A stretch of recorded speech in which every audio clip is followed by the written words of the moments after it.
नमस्कार साथियों, प्रताप क्लासेस के यूट्यूब प्लेटफॉर्म पर आप सभी का हार्दिक स्वागत है, अभिनंदन है। आज के सेशन में हम बात करेंगे रीट प्री एग्ज़ाम 2025 को लेकर। किसको? रीट प्री एग्ज़ाम 2025 को लेकर जो L1 के साथी है और L2 के साथी है उनके लिए राजस्थान जीके की हम क्लास लगाने वाले हैं आपके लिए। और ये कक्षा 9 रहेगी हमारी। कक्षा 9 का राजस्थान अध्ययन की पुस्तक है ये, राजस्थान का स्वतंत्रता आंदोलन व सूर्य परंपरा। देखिए, इसमें 7 टॉपिक है। सबसे पहला टॉपिक 1857 की क्रांति पढ़ेंगे। राजस्थान के प्रमुख क्रांतिकारी हैं, जैसे डूंगर जी, जवाहर जी है, अमरचंद भाटिया है, विजय सिंह पथिक है, जहाँ से एक रीट में प्रश्न आएगा।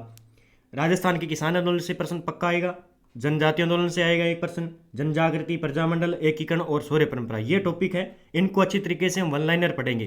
क्या पढ़ेंगे? One liner. ये पुस्तक जो है ये नानक क्लासेस की निकाली हुई है। किसके द्वारा? नानक क्लासेस की पुस्तक निकाली हुई है। और अभी जो पुस्तक आई है वो 6 से 12 MCQ निकाल दी गई है। जो शुरुआत हुई तब वन लाइनर निकाली गई थी, लेकिन अब इसका जो नया एडिशन आ चुका है वो MCQ आ चुका है। तो आप बाजार से ले सकते हैं, आपको मिल जाएगा। तो आज के सेशन में हम बात करेंगे सबसे पहले 1800 क्रांति के बारे में, उसके बाद में अगले टॉपिक की बात करेंगे। तो ये है हमारा क्लास 9 का पहला अध्याय। मराठों ने मई 1711 ईस्वी में प्रथम बार राजस्थान की किस रियासत में धन एकत्रित किया था? तो मेवाड़ में। ठीक है, याद रखना है। मराठों ने मई 1711 ईस्वी में प्रथम बार राजस्थान की किस रियासत से धन इकट्ठा। तो मराठा क्या करते थे? लूटपाट करते थे और धन इकट्ठा करते थे। तो सबसे पहले उन्होंने मेवाड़ रियासत पर डाका डाला।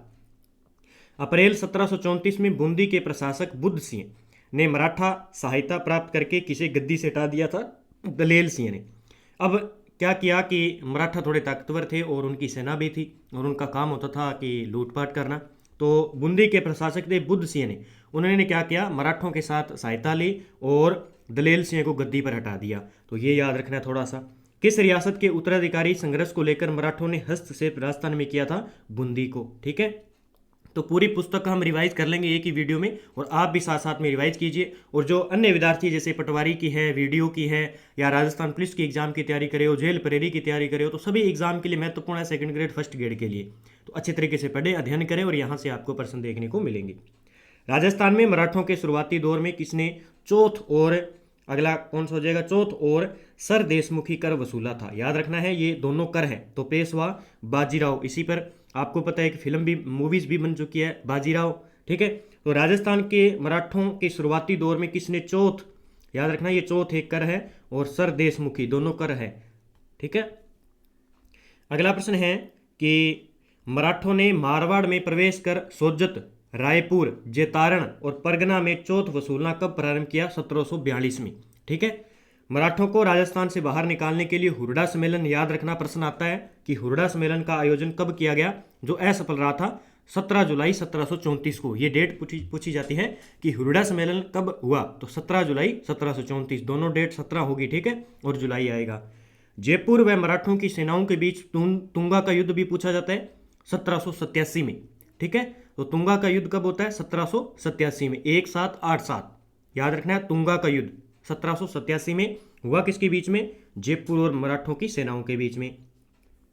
चार्ल्स मैडकोप के साथ राजस्थान की किस रियासत ने सर्वप्रथम 1818 की संधि की थी? तो करौली ने। ये प्रश्न पूछा जाता है कि राजस्थान की जो है प्रथम रियासत थी जिसने अंग्रेजों के साथ संधि की थी, करौली रियासत थी। ठीक है, तो 1818 के अंदर। फिर आपसे पूछे कि सिरोही जो रियासत थी उसने अंग्रेजों के साथ संधि कब की? 1823 में। याद रखना है, सिरोही ने कब की? 1823 में, जो कि अंतिम रियासत थी जिसने अंग्रेजों के साथ संधि की थी। अगला 1857 की क्रांति के समय प्रमुख रियासती शासक, एक प्रश्न आता है, आपने बार बार देखा होगा और आता भी है यहाँ से कि कोटा रियासत के शासक थे राम सिंह, जोधपुर रियासत के थे तख्त सिंह और भरतपुर रियासत के थे जसवंत सिंह। तो याद रखने हैं, 1857 की क्रांति के समय प्रश्न पूछा जाता है कि वहाँ के शासक कौन थे। तो कोटा के थे राम सिंह और जोधपुर के तख्त सिंह और भरतपुर के थे जसवंत सिंह। फिर और देखिए, जयपुर के कौन थे? राम सिंह द्वितीय। कोटा के सीधे राम सिंह थे, लेकिन जयपुर के राम सिंह द्वितीय। धौलपुर रियासत के थे भगवंत सिंह। कौन थे? भगवंत सिंह धौलपुर रियासत के। और बीकानेर रियासत के थे सरदार सिंह। ये प्रश्न ज़्यादातर आता है। क्या आता है कि बीकानेर रियासत के शासक कौन थे? सरदार सिंह।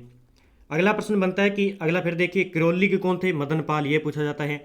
बूंदी के कौन थे? राम सिंह। और अलवर के विनय सिंह या बन्ने सिंह। तो ये शासक हैं, याद रखने आपको साथ साथ में। जैसलमेर के हैं रणजीत सिंह, झालावाड़ के है पृथ्वी सिंह और प्रतापगढ़ रियासत के है दलपत सिंह। तो ये शासक हैं जो 1857 की क्रांति के समय जो रियासतें थी उनके शासक थे ये प्रश्न यहां से बनकर आता है एक। अगला डूंगरपुर के कौन थे? उदय सिंह। सिरोही के शिव सिंह और बांसवाड़ा के थे लक्ष्मण सिंह। ठीक है, आगे बात करते हैं। अंग्रेजों द्वारा 1818 की संधियों के तहत राजस्थान की रियासतों से लिया जाने वाला कर कौन सा था? खिराज था, ये याद रखना है। बात हो रही है कि अंग्रेजों द्वारा 1818 की संधियों के तहत राजस्थान की रियासतों से लिया जाने वाला कर था खिराज। अंग्रेजों के कप्तान ब्लैक की हत्या किस रियासत की राजमाता बटियाणी को अधिकार मुक्त करने के प्रयास से क्रुद्ध होकर वहां के लोगों ने कर दी थी? जयपुर। तो याद रखना किस रियासत की? जयपुर रियासत की थे ये। अंग्रेजों के कप्तान थे ब्लैक की हत्या कर दी थी। ठीक है, 1857 की क्रांति के समय ब्रिटिश पॉलिटिकल एजेंट भी थे, जैसे कोटा रियासत के थे मेजर बर्टन। यहाँ से एक प्रश्न आता है, सीधा सीधा आएगा इसी प्रकार, और आपको देगा कि निम्न में से कौन सा मिलान सत्य है, या आपको देगा कि मिलान चिन्ह कीजिए या सत्य सत्य। जोधपुर के थे मैकमोहन, भरतपुर के थे मॉरिसन। याद रखना कोटा रियासत के मेजर बर्टन हैं, जोधपुर रियासत के मैकमोहन हैं और भरतपुर रियासत के मॉरिसन थे। यहाँ से एक प्रश्न याद रखना भी। 1857 की क्रांति के समय ब्रिटिश पॉलिटिकल एजेंट के बारे में देखिए भी। देखिए सिरोही रियासत के थे जेडी हॉल। याद रखना है जेडी हॉल सिरोही रियासत के थे। उदयपुर के थे सावर्स और जयपुर के थे ईडन। तो ये सारे अच्छी तरीके से याद करने और यहाँ से एक प्रश्न आएगा। 1857 की क्रांति के समय 6 छावनियाँ शामिल थी। नसीराबाद थी, नीमच थी, देवली, ब्यावर, एरिनपुरा और खेरवाड़ा। और प्रश्न इस प्रकार बनता है कि 1857 की क्रांति के समय 6 छावनियों में एक शामिल नहीं थी और एक अलग दे दिया जाएगा। तो नसीराबाद, नीमच, देवली, ब्यावर और एरिनपुरा ये क्या थी? प्रमुख 6 छावनियाँ थी। ठीक है, राजस्थान में पूछा जाता है कि छावनियाँ कितनी थी? 6 छावनियाँ थी। नसीराबाद, नीमच, देवली, ब्यावर और एरिनपुरा और खेरवाड़ा। 15वीं व 30वीं बंगाल नेटिव इन्फेक्ट्री का संबंध किस छावनी से था? तो नसीराबाद से। ठीक है, ये क्या होते हैं कि एक कोड दिया होता है, इनकी जो कंपनी होती है उनका नाम होता है। तो 15वीं और 30वीं बंगाल नेटिव इन्फेक्ट्री का संबंध किस छावनी से है? तो नसीराबाद से है। ठीक है, ये जो भी सेना होती थी उन सेना की टुकड़ी के नाम होते थे भी 30वीं बंगाल नेटिव इन्फेक्ट्री, 15वीं बंगाल नेटिव इन्फेक्ट्री, इस प्रकार। ठीक है, 28 मई 1857 को नसीराबाद छावनी में विद्रोह के बारे में देखिए भी। अब याद क्या करना है कि नसीराबाद छावनी के अंदर विद्रोह कब शुरुआत हुआ? 1857 की क्रांति में। तो डेट याद रखनी है 28 मई भी। 28 मई 1857 को नसीराबाद जो छावनी है, 6 छावनियाँ थी उनमें से एक नसीराबाद है, तो उसमें ये विद्रोह स्टार्ट हो गया। अंग्रेज अधिकारी थे स्पॉटिस वुड और न्यूबरी की हत्या कर दी गई। यहाँ पे लेफ्टिनेंट लॉक और कैप्टन हार्डी घायल हो गए। अंग्रेज अधिकारियों ने नसीराबाद से ब्यावर में शरण ली। अब कई बार ये पूछा जाता है कि नसीराबाद छावनी से संबंधित कौन अंग्रेज अधिकारी शामिल थे जिनकी हत्या कर दी गई थी? तो स्पॉटिस वुड और न्यूबरी दोनों याद रखने हैं, इनकी हत्या कर दी गई थी नसीराबाद के अंदर। और 2 थे लॉक और कैप्टन, ये क्या हो गए? घायल हुए थे बस। उसके बाद में इन्हें कहा कि अंग्रेज अधिकारियों ने नसीराबाद से भागकर कहाँ गए? ये ब्यावर के अंदर चले गए भी। कहाँ पे? ब्यावर के अंदर। अब दूसरा प्रश्न बनता है कि नीमच में 1857 की क्रांति कब हुई? 3 जून को। देखिए 28 मई के नसीराबाद, उसके बाद में क्रांति होती है नीमच में, ये होती है 3 जून 1857 को। एरिनपुरा छावनी में क्रांति की शुरुआत हुई 21 अगस्त 1857 को। याद रखना है एरिनपुरा की छावनी। एरिनपुरा की छावनी कहाँ पे थी? पाली के अंदर। ठीक है, 8 सितंबर 1857 को बिथोड़ा युद्ध के बारे में देखिए। अब डेट याद रखनी है कि बिथोड़ा का युद्ध कब हुआ था? 8 सितंबर 1857 को। ठीक है, ये प्रश्न आते हैं सीधे के सीधे। बिथोड़ा का मैदान पाली जिले में है। याद रखना कहाँ पे है? पाली जिले में है। जोधपुर महाराजा तख्त सिंह ने सिंघवी कुशल राज व अनार सिंह के नेतृत्व में सेना भेजी थी। जोधपुर महाराजा तख्त सिंह ने सिंघवी कुशल राज व अनार सिंह के नेतृत्व में सेना भेजी। इस युद्ध में अनार सिंह मारा गया और सिंघवी कुशल राज जान बचाकर भाग गया। तो याद रखना किस युद्ध में अनार सिंह मारा गया था? तो बिथोड़ा के युद्ध में, जो 8 सितंबर 1857 को होता है। ठीक है, 18 सितंबर 1857 यानी 10 दिन बाद कौन सा युद्ध होता है? चेलावास का युद्ध होता है। काले व गोरों का युद्ध कहते हैं इसे, चेलावास का युद्ध, काले व गोरों का युद्ध कहते हैं। तो ये याद रखना है। इसमें जो हत्या हुई थी, हार हुई थी, वो हुई थी लॉरेंस की। कौन था अंग्रेज? लॉरेंस की सेना हार गई थी, याद रखना इसमें। 18 सितंबर 1857 चेलावास के युद्ध के बारे में क्या परिणाम निकले, अब देखते हैं। होम्स के नेतृत्व में 20 जनवरी 1858 को आउवा पर आक्रमण किया गया। ठीक है, कुशाल सिंह आउवा के किले को छोड़कर सलूम्बर चला गया, जहां रावत केसरी सिंह ने उन्हें शरण दी। कुशाल सिंह की जांच के लिए टेलर आयोग, याद रखना कि कुशाल सिंह की जांच के लिए कौन सा आयोग बनाया गया था, तो टेलर आयोग। ठीक है, अगला प्रश्न देखिए। 1857 की क्रांति के समय रावत केसरी सिंह किस ठिकाने के जागीरदार थे, तो सलूम्बर के। ठीक है, याद रखना रावत केसरी सिंह जहाँ पे अपने उन्होंने शरण ली थी, ये देखो यहाँ पे कि जहाँ रावत केसरी सिंह ने उन्हें शरण दी थी, किसको, कुशाल सिंह को। आओ आके कुशाल सिंह को क्या दिया गया, वहाँ पे रावत केसरी सिंह ने इन्हें शरण दी। तो यही फिर वापस देखिए कि 1857 की क्रांति के समय रावत केसरी सिंह किस, ठीक है, तो सलूम्बर के थे। ठीक है, ये यहाँ पे आगे थे कुशाल सिंह। जयदयाल रतनलाल मेहराब खान के नेतृत्व में कोटा में क्रांति कब हुई, तो 15 अक्टूबर 1857 को। पहली बात तो कोटा के अंदर क्रांति की शुरुआत 15 अक्टूबर 1857 को। फिर 3 व्यक्ति जिन्होंने नेतृत्व किया, जो प्रश्न पूछे जाते हैं, जयदयाल, रतनलाल और मेहराब खान, ये तीनों व्यक्ति हैं जिन्होंने क्या किया, कोटा की क्रांति में नेतृत्व किया था 15 अक्टूबर 1857। 15 अक्टूबर 1857 को कोटा में क्रांतिकारियों के परिणाम देखिए भी। कोटा के महराव थे राम सिंह। पहले सबसे पहले हमने बात की रियासत के शासकों की, और जयपुर के राम सिंह द्वितीय थे। तो कोटा के महराव थे राम सिंह को एक संधि पत्र पर हस्ताक्षर करने के लिए विवश किया गया, जिसमें 9 शर्तें लिखी हुई थी। मेजर बर्टन, उसके पुत्रों की हत्या कर दी गई। बर्टन की गर्दन पूरे कोटा शहर में घुमाया गया। अब प्रश्न आता है कि कोटा की क्रांति हुई 15 अक्टूबर 1857 को जयदयाल मेहराब खां के नेतृत्व में, और यहाँ पे हत्या हुई थी मेजर बर्टन की। ये याद रखना है, किसकी, मेजर बर्टन की। ये प्रश्न पूछा जाता है कि मेजर बर्टन का संबंध किस छावनी से था या क्रांति से था, तो कोटा की क्रांति से। 22 मार्च 1858 को मेजर रोबोट्स नसीराबाद से सेना लेकर कहाँ पहुंचे, करौली के शासक थे मदनपाल के सहयोग से जयदयाल और मेहराब खान को पकड़कर फांसी दे दी गई। तो याद रखना इस क्रांति के अंदर जयदयाल और मेहराब खान को फांसी दे दी गई थी। मेवात व गुर्जर जाति के लोगों ने कहा क्रांति में सहयोग किया। अब बात प्रश्न पूछा गया है कि जो मेवात के लोग हैं और गुर्जर जाति थी, उन्होंने क्रांति का सहयोग कहाँ पे किया, भरतपुर के अंदर। कहाँ पे किया, भरतपुर के अंदर। अगला प्रश्न बनता है कि 1857 की क्रांति के समय नवाब विलायत खां और मियाँ उस्मान सादुल्ला खां मुगल सम्राट से मिलकर ब्रिटिश सत्ता के विरुद्ध क्रांति का षड्यंत्र रचा। इनका संबंध किस रियासत से। अब इस प्रकार के प्रश्न सेकंड ग्रेड और फर्स्ट ग्रेड में पूछे जाते हैं, कई बार रीट में भी एक आध पूछ लिया जाता है। तो सभी एग्जाम के लिए महत्वपूर्ण है और इस प्रकार के प्रश्न पढ़ने चाहिए। जैसे नवाब विलायत खां है और मियाँ उस्मान और सादुल्ला खां, इनका संबंध है जयपुर से। ठीक है, सीधा प्रश्न पूछ लिया जाता है। तो क्रांति के समय टोंक में क्रांतिकारियों का नेतृत्व किसने किया था, आलम खां ने।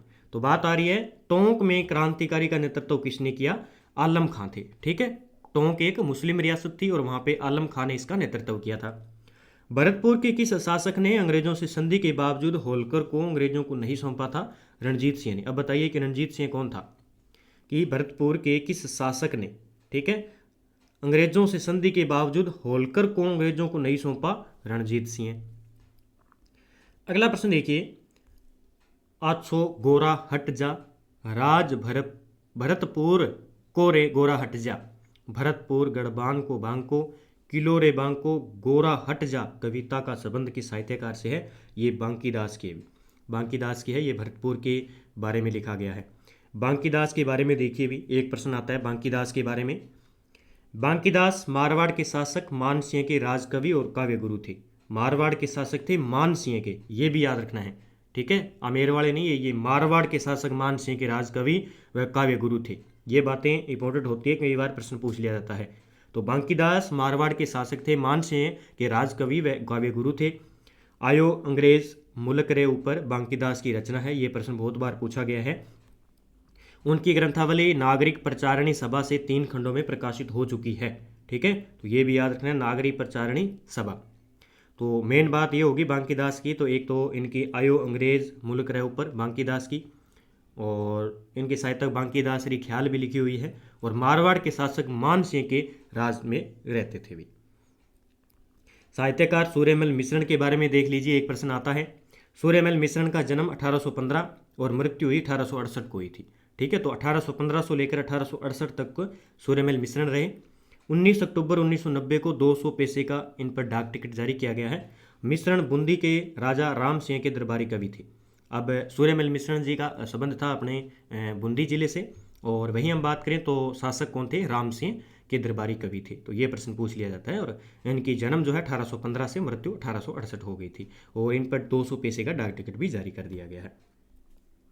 अगला प्रश्न है कि वीर सतसई में 1857 की क्रांति का वर्णन है, ये किसकी रचना है, सूर्यमल मिश्रण की। ये प्रश्न पूछा जाता है।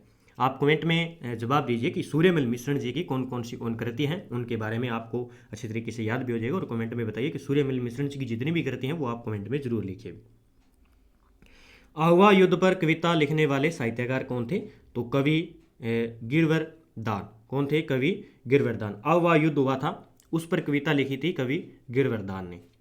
सीकर जिले के डूंगर जी व जवाहर जी, ये तो मोस्ट है, प्रत्येक एग्जाम में आएगा भी, अभी रीट में भी छपेगा ये।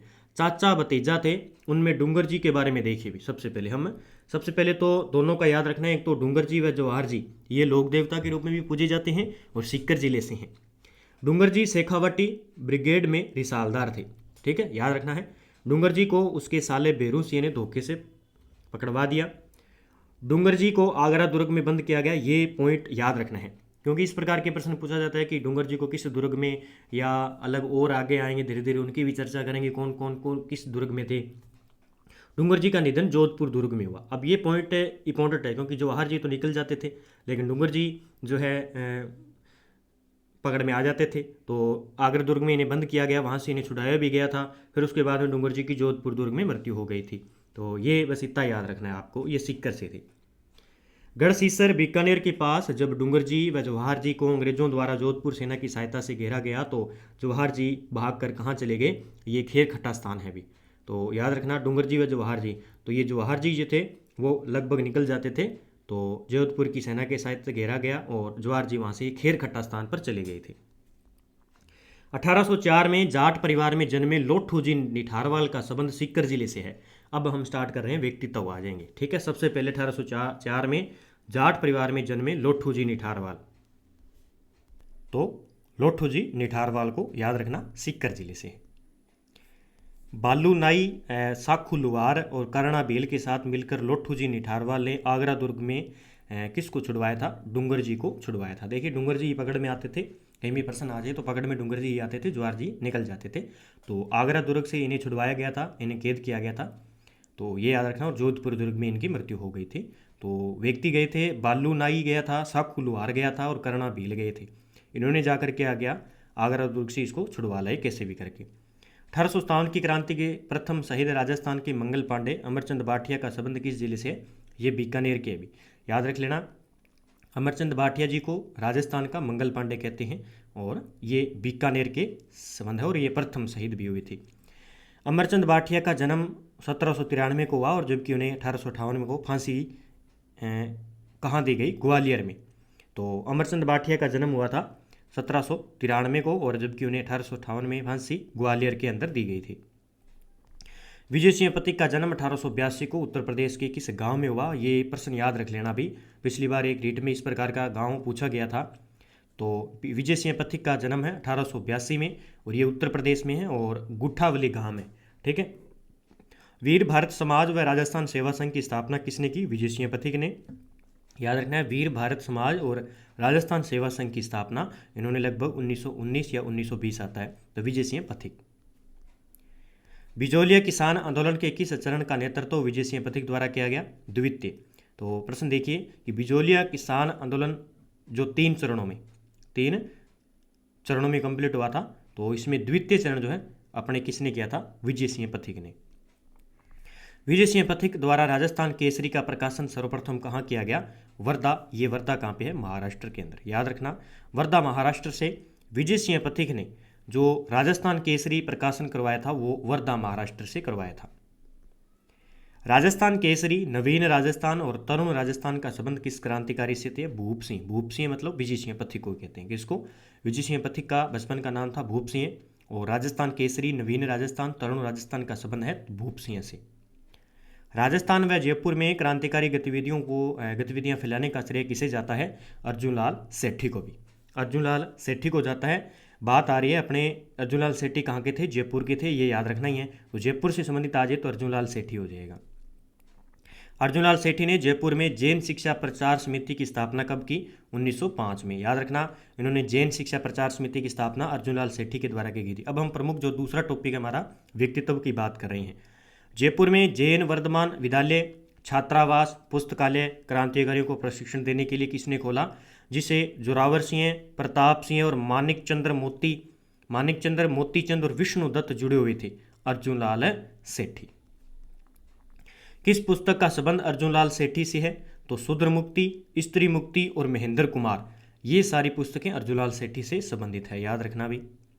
अब हम बात करते हैं केसरी सिंह भारट के कथन के बारे में। बताइए, केसरी सिंह भारट के पिता का नाम था कृष्ण सिंह भारट, ठीक है, याद रखना। और केसरी सिंह भारट के पुत्र थे प्रताप सिंह भारट और इनके भाई थे जोरावर सिंह भारट। ये इनका जन्म 1872 में देवपुरा गांव शाहपुरा में हुआ। ये भाई स्थान याद रखना है, ये स्थान पूछ लेता है एग्जामिनर। तो केसरी सिंह भारट देवपुरा गांव शाहपुरा के, यानी याद में रखना है शाहपुरा के थे। इनके कर्मभूमि कोटा थी, जैसे कर्मभूमि इनकी कोटा थी, और इनकी मृत्यु 1941 को हो गई थी। 1903 में मेवाड़ महाराणा फतेह सिंह को चेतावनी राचुंगटिया लेकर करजन दरबार में जाने से रोका। तो याद रखना है, प्रश्न आता है कि चेतावनी राचुंगटिया किसकी है? केसरी सिंह भारट की है। और अपनी मांग को रखने के लिए इन्हें किस शासन में इन्होंने भेजा था? तो फतेह सिंह, याद रखना। 1903 में मेवाड़ के महाराणा उस टाइम थे फतेह सिंह, उनको चेतावनी राचुंगटिया लेकर भेजा था अभी। अगला प्रश्न क्या बनता है? और इन्होंने 1910 में वीर भारत सभा की स्थापना भी की थी केसरी सिंह भारट के द्वारा, याद रखना भी। केसरी सिंह भारत ने अपने भाई जोरावर सिंह व पुत्र प्रताप सिंह व जमाता ईश्वरदान आसिया को किसके पास क्रांति का व्यवहारिक अनुभव व प्रशिक्षण देने के लिए भेजा? मास्टर अमीरचंद के पास भेजा भाई। तो भाई जोरावर सिंह जो अमरदास बैरागी के नाम से जाना जाते हैं बाद में, पुत्र प्रताप सिंह, ठीक है, भारत, और जमाता थे ईश्वरदान आसिया को किसके पास क्रांति के लिए? मास्टर अमीरचंद के बाद में। केसरी सिंह भारत ने अशोक घोष की किस रचना का हिंदी में अनुवाद किया था? बुद्ध चरित्र का। किसका? बुद्ध चरित्र का। अगला प्रश्न बनता है कि भारत में एकमात्र केसरी सिंह भारत कैसा क्रांतिकारी था जिन्होंने भारत माता की दास्ता की श्रृंखलाओं को काटने के लिए अपने समस्त परिवारों को स्वतंत्रता के युद्ध में झोंक दिया था? ठीक है, तो ये किसने कहा था? ये क्रांतिकारी ने कहा, रास बिहारी बोस ने कहा था। ठीक है, कि ऐसे वीर व्यक्ति जिन्होंने क्या किया, अपने पूरे परिवार को क्या किया? क्रांतिकारी में झोंक दिया था। तो बहुत बड़ी बात है कि अपने परिवार को एक क्रांतिकारी रूप देना बहुत बड़ी बात होती है। ठीक है, प्रताप चरित्र है, दुर्गादास चरित्र है, रूठी रानी है, जसवंत चरित्र है, राज सिंह चरित्र है, कुसुमांजलि नामक ग्रंथ किसने लिखे हैं? केसरी सिंह भारत के हैं भी, याद रखना। ये बहुत बार पूछा गया। जसवंत चरित्र केसरी सिंह भारत, प्रताप चरित्र आ जाएगा, दुर्गादास चरित्र, रूठी रानी, जसवंत चरित्र, राज सिंह चरित्र और कुसुमांजलि नामक ग्रंथ लिखे गए केसरी सिंह भारत के द्वारा। 1912 में जोधपुर के महंत प्यारेलाल की हत्याकांड में केसरी सिंह भारत को किस जेल में भेजा गया? 20 वर्ष की सजा हजारीबाग, याद रख लेना भी।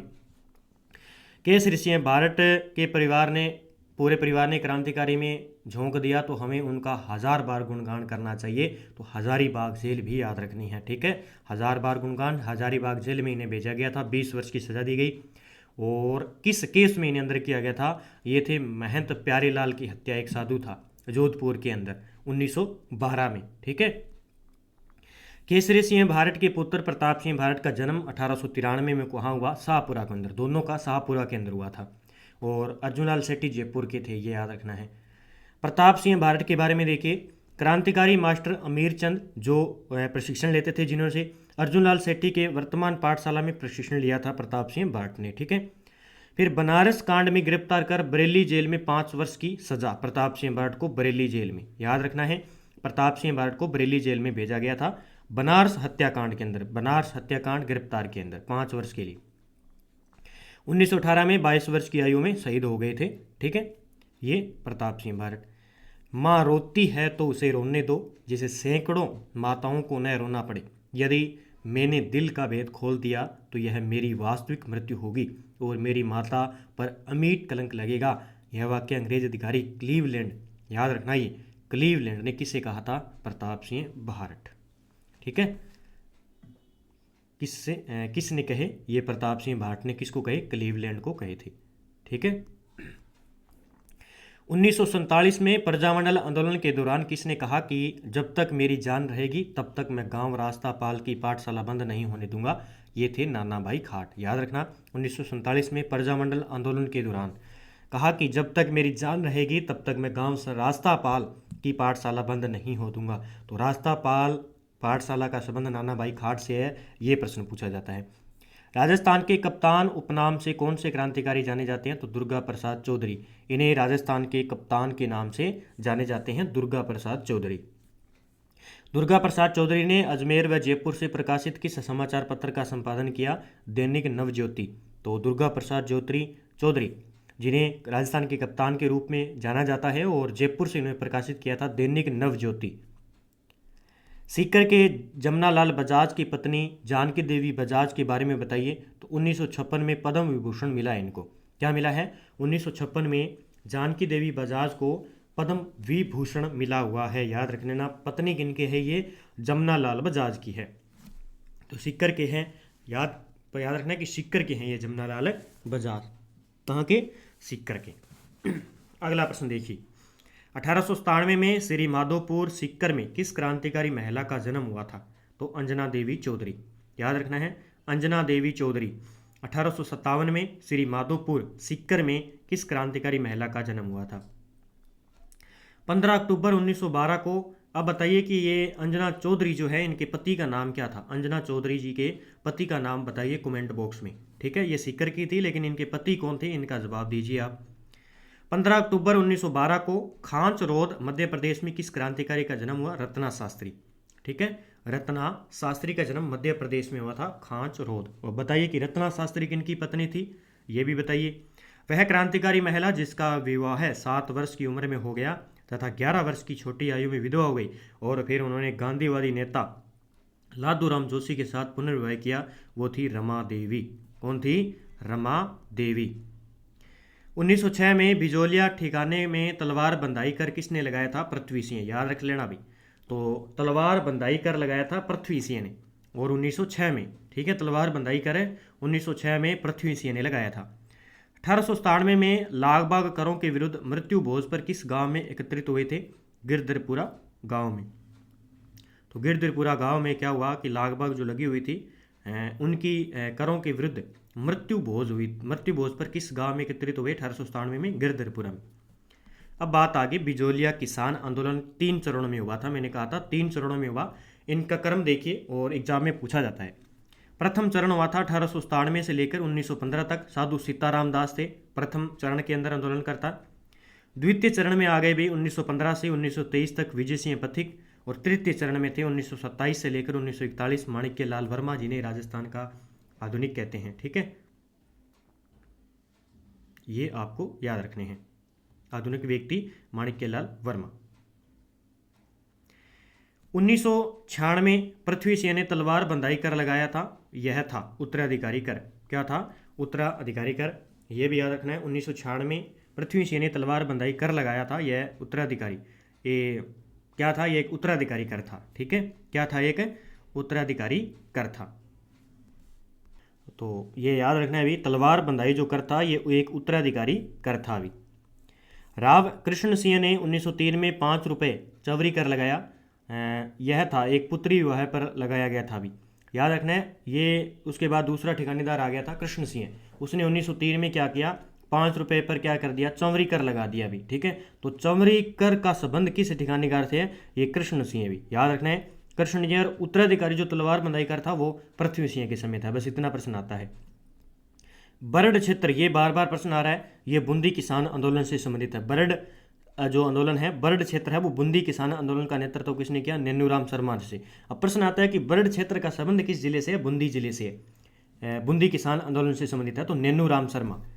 2 अप्रैल 1923 को डाबी गांव में नानक जी भील व देवीलाल गुर्जर शहीद हो गए। इनका संबंध किस किसान आंदोलन से? बूंदी किसान आंदोलन से। अब ये मोस्ट हो जाते हैं कि एक तो नानक जी भील और देवीलाल गुर्जर ये बूंदी किसान आंदोलन से संबंधित है। प्रश्न यही आता है कि नानक जी व्हील व देवीलाल गुर्जर का संबंध किस किसान आंदोलन से है? बूंदी किसान आंदोलन। और यहाँ पे 1923 2 अप्रैल 1923 को क्या हुआ? ये आंदोलन हुआ डाबी गांव के अंदर। अगला प्रश्न है, जयपुर राज्य में किसान आंदोलन के समय 1922 में सीकर के ठिकानेदार कौन थे? कल्याण सिंह थे। तो जयपुर राज्य में किसान आंदोलन के समय 1922 में सीकर के ठिकानेदार थे कल्याण सिंह। 1947 में शेखावटी किसान आंदोलन की समाप्ति किसके प्रयासों से हुई थी? हीरालाल शास्त्री के। तो हीरालाल शास्त्री पत्नी रत्ना शास्त्री हुई। शेखावटी किसान आंदोलन की समाप्ति 1947 में हीरालाल शास्त्री के प्रयासों से हुई।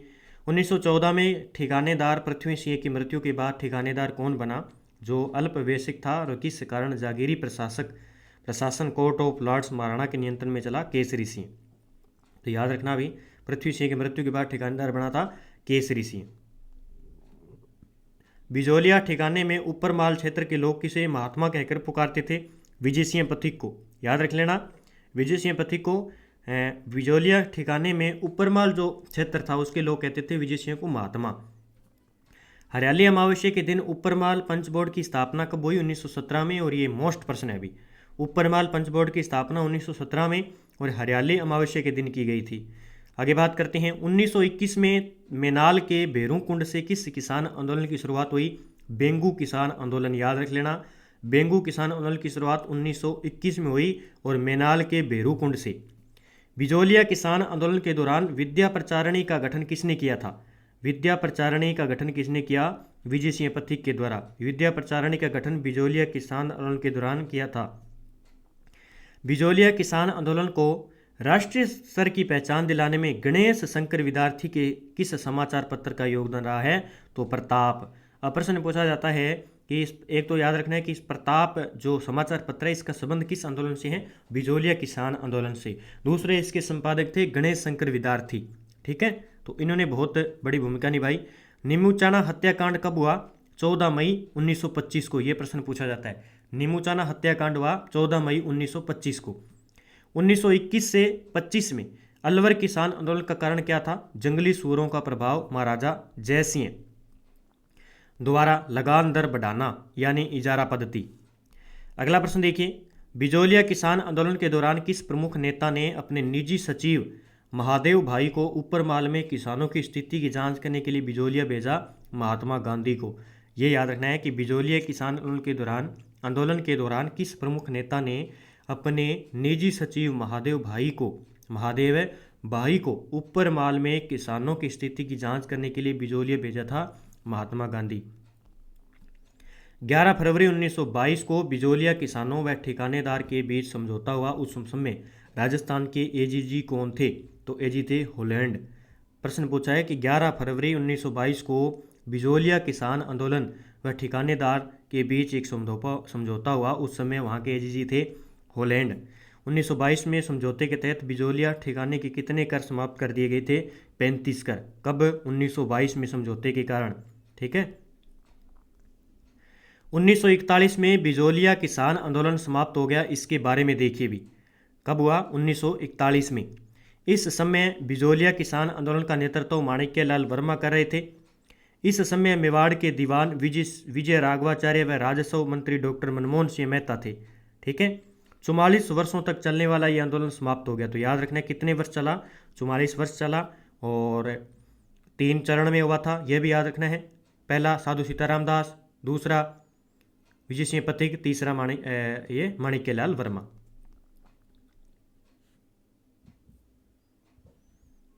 गोविंद निवास गांव के नारायण जी पटेल का संबंध किस आंदोलन से है? बिजोलिया से है। गोविंद निवास गांव के नारायण जी पटेल का संबंध बिजोलिया किसान आंदोलन से है।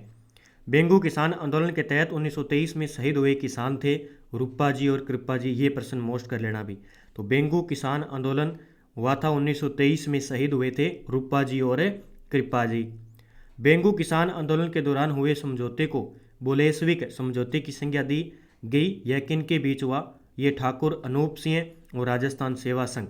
ठीक है, तो बोलेशविक समझौते की संज्ञा किसी दी गई? बेंगू किसान आंदोलन के दौरान हुए। याद रखना भी। भरतपुर किसान आंदोलन के बारे में देखिए। 1931 में भरतपुर में नया भूमि बंदोबस्त लागू कर करों में वृद्धि की गई। आंदोलन का नेतृत्व 23 नवंबर 1931 को भोजी लंबरदार, ये भोजी लंबरदार फर्स्ट ग्रेड में पूछा गया था, फर्स्ट ग्रेड में पूछा गया। और देखते देखते रह गए बच्चे भी ये प्रश्न आया कहाँ से, तो ये कक्षा 9 से आया था कि भोजी लंबरदार का संबंध किस है, भरतपुर किसान आंदोलन से। आंदोलन का नेतृत्व 23 नवंबर 1931 को हुआ। नवंबर 1931 में भोजी लंबरदार की गिरफ्तार के साथ आंदोलन समाप्त हो गया। अलवर में मेव किसान आंदोलन का नेतृत्व किसने किया, यासीन खान ने। अलवर में जो मेव किसान आंदोलन का संबंध किस जिले से है, अलवर से है। दूसरा, यासीन खान ने इसका नेतृत्व किया। महात्मा गांधी ने किस हत्याकांड को जलियांवाला बाग हत्याकांड की दोहरी डायरशाही की संज्ञा दी है, निम्बूचाना हत्याकांड। किसे, निम्बूचाना हत्याकांड। तो महात्मा गांधी ने किस हत्याकांड को जलियांवाला बाग हत्याकांड की दोहरी डायरशाही की संज्ञा दी है, निम्बूचाना हत्याकांड को। अलवर भरतपुर क्षेत्र में किसने 1932 में अंजुमन खादिम उल इस्लाम नामक संस्था स्थापित करके मेव आंदोलन को संगठित किया, मोहम्मद हांडी। कौन थे, मोहम्मद हांडी। किस किसान आंदोलन की गूंज केंद्रीय असेंबली व ब्रिटेन के हाउस ऑफ कॉमन्स में गूंजी, सीकर किसान आंदोलन। तो किस आंदोलन की गूंज केंद्रीय असेंबली व ब्रिटेन के हाउस ऑफ कॉमन्स में गूंजी, सीकर किसान आंदोलन की। धापी दादी व किशोरी देवी का संबंध किस किसान आंदोलन से है, सीकर से भी। धापी दादी और किशोरी देवी का संबंध है सीकर से। सीकर में 20 से 29 जनवरी को किस वर्ष विशाल जाट प्रजापति महायज्ञ का आयोजन किया गया, 1934 में। देखिए, अगर आपको किसी महिला किसान आंदोलन से, व्यक्तित्व किसान आंदोलन से नहीं आंसर आता हो 100 नंबर 100%, तो आप क्या करोगे, सीकर ही करोगे लगभग। ठीक है, लगभग सीकर के ही हैं सारे के सारे। तो अगर नहीं आता हो तो फिर आपको तुक्का लगाना है तो सीकर कर सकते हो। 1937 में उदरासर बीकानेर में लागबाग के विरुद्ध आवाज उठाने वाले नेता कौन थे, जीवन चौधरी। तो 1937 में उदरासर बीकानेर में लागबाग विरुद्ध उठाने वाले जीवन चौधरी। अगला प्रश्न आता है, बार बार आता है कि दूध व खारा किसान आंदोलन के प्रमुख नेता जिन्हें बीकानेर महाराजा ने श्रीगंगानगर में 100 मुरबे जमीन देने की पेशकश की लेकिन उन्हें स्वीकार नहीं किया उन्होंने, तो हनुमान सिंह थे भी। ठीक है, अब ये दूध व खारा किसान आंदोलन पूछा जाता है, ये बीकानेर जिले से है। प्रश्न ये बनता है दूध व खारा किसान आंदोलन से। ठीक है, जुलाई 1946 में बीकानेर प्रजा परिषद के सम्मेलन में राइस नगर में किसान शहीद हुए थे, ये बिरबल सिंह भी। कौन हुए थे, बिरबल सिंह। जुलाई 1946 में बीकानेर प्रजा परिषद के सम्मेलन में राइस नगर में किसान शहीद हो गया था, बिरबल सिंह भी। हनुमानगढ़ में नियुक्त मुसीफ मजिस्ट्रेट जिन्होंने राजनीतिक जन जागरण में आकर सरकारी नौकरी छोड़ दी, ये थे हरदत्त सिंह चौधरी। हरदत्त सिंह चौधरी भी। बीकानेर किसान आंदोलन नेताओं में प्रमुख जिन्होंने किसान यूनियन क्यों पुस्तक लिखी, ये थे कुंभाराम आर्य। कौन थे, कुंभाराम आर्य। बीकानेर किसान आंदोलन नेताओं में प्रमुख जिन्होंने किसान यूनियन क्यों पुस्तक लिखी, कुंभाराम। मारवाड़ लोक परिषद की स्थापना कब हुई, मई 1938 में। याद रखना है, मारवाड़ लोक परिषद की स्थापना, ये प्रश्न पूछा गया 2-3 बार, मई 1938 में। डाबड़ा डीडवाना हत्याकांड कब हुआ, ये 13 मार्च 1947 को। डाबड़ा डीडवाना हत्याकांड कब हुआ, 13 मार्च 1947 को हुआ था, ये याद रखना है। मोतीलाल चौधरी का संबंध किस किसान आंदोलन से था, बात आ गई मोतीलाल चौधरी पर, और ये थे मारवाड़ किसान आंदोलन के। तो मोतीलाल चौधरी कहाँ का था, मारवाड़ किसान आंदोलन में संबंधित था। डाबड़ा कांड याद रखना, डाबड़ा कांड बार बार पूछा जाता है। डाबड़ा डीडवाना 13 मार्च 1947, ये याद रखने ज़्यादातर सन 1947 में हुआ। डाबड़ा कांड 1947 में, 13 मार्च 1947 को। और मारवाड़ लोक परिषद की स्थापना कब हुई, मई 1938 में। मई 1938 में मारवाड़।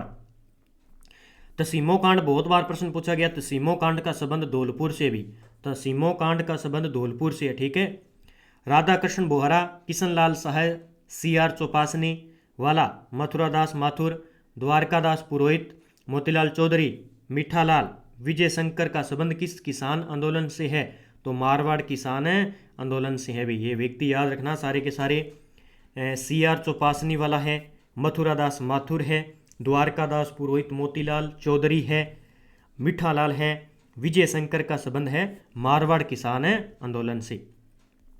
1942 में चंद्रावल गांव में उत्तरदायी शासन दिवस बनाने के समय मीठालाल, विजय शंकर व अन्य किसान घायल हो गए। इसका संबंध किस लोक परिषद से है? मारवाड़ से है। ठीक है। मेर विद्रोह को दबाने के लिए मारवाड़ बटालियन की स्थापना कब और मुख्यालय कहाँ बनाया गया? 1822 में ब्यावर के अंदर। 1822 के अंदर ब्यावर के अंदर बनाया गया था। तो ठीक है, ये याद रखना है आपको। 1818 से 1824 के बीच अजमेर का झांग क्षेत्र किस जाति विद्रोह के लिए चर्चा में रहा? मेर जाति के लिए। अजमेर का झांग क्षेत्र, ठीक है। तो ये मेर जाति अब कह सकते हैं कि अजमेर के आसपास के क्षेत्र में आती है। तो अजमेर का झांग क्षेत्र ये मेर जाति के लिए विद्रोह के लिए चर्चा में रहा था। ठीक है। भीलों के द्वारा अपने क्षेत्रों से गुजरने वाले माल व यात्रियों से कौन सा कर वसूलते थे? बोलाई। बात किस कह रही है कि भीलों के द्वारा अपने क्षेत्रों से गुजरने वाले माल और यात्रियों से कौन सा कर वसूलते थे? बोलाई कर वसूलते थे। 1841 में गठित मेवाड़ भील कोर का मुख्यालय कहाँ बनाया गया? ये प्रश्न आता है भी। तो याद प्रश्न बनता क्या है कि मेवाड़ भील कोर की स्थापना कब हुई? 1841 में। ये प्रश्न आता है और ऑप्शन में आपको 1840 मिलेगा। पहला ऑप्शन मिलेगा 1840, दूसरा मिलेगा 1841 और तीसरा मिलेगा 1845 और चौथा मिलेगा 1847। ठीक है। तो 1947 इस प्रकार 1847 मिलेगा। तो प्रश्न होगा 1841। इसका आंसर होगा मेवाड़ भील कोर का मुख्यालय खेरवाड़ा उदयपुर में है। इसका गठन हुआ 1841 में भी। तो खेरवाड़ा उदयपुर की है। मेवाड़ भील कोर के तहत मेवाड़ के भील क्षेत्रों में कहाँ पर दो छावनियाँ स्थापित की गई? खेरवाड़ा थी और कोटड़ा थी। ये दोनों भील छावनियाँ थी, याद रखना, खेरवाड़ा और कोटड़ा। 1856 में महाराणा ने मेहता सवाई सिंह को उदयपुर राज्य के किस क्षेत्र में भील विद्रोह को दबाने हेतु भेजा? कालीबास। 1856 में महाराणा ने मेहता सवाई सिंह को उदयपुर राज्य के किस क्षेत्र में भील विद्रोह को दबाने हेतु कालीबास भेजा? 1873-74 के दौरान चिलकारी व शेरगढ़ गांव के भील छापामार गतिविधियों में लगातार विद्रोह कर रहे थे। यह किस राज्य के अंतर्गत आता है? बांसवाड़ा के।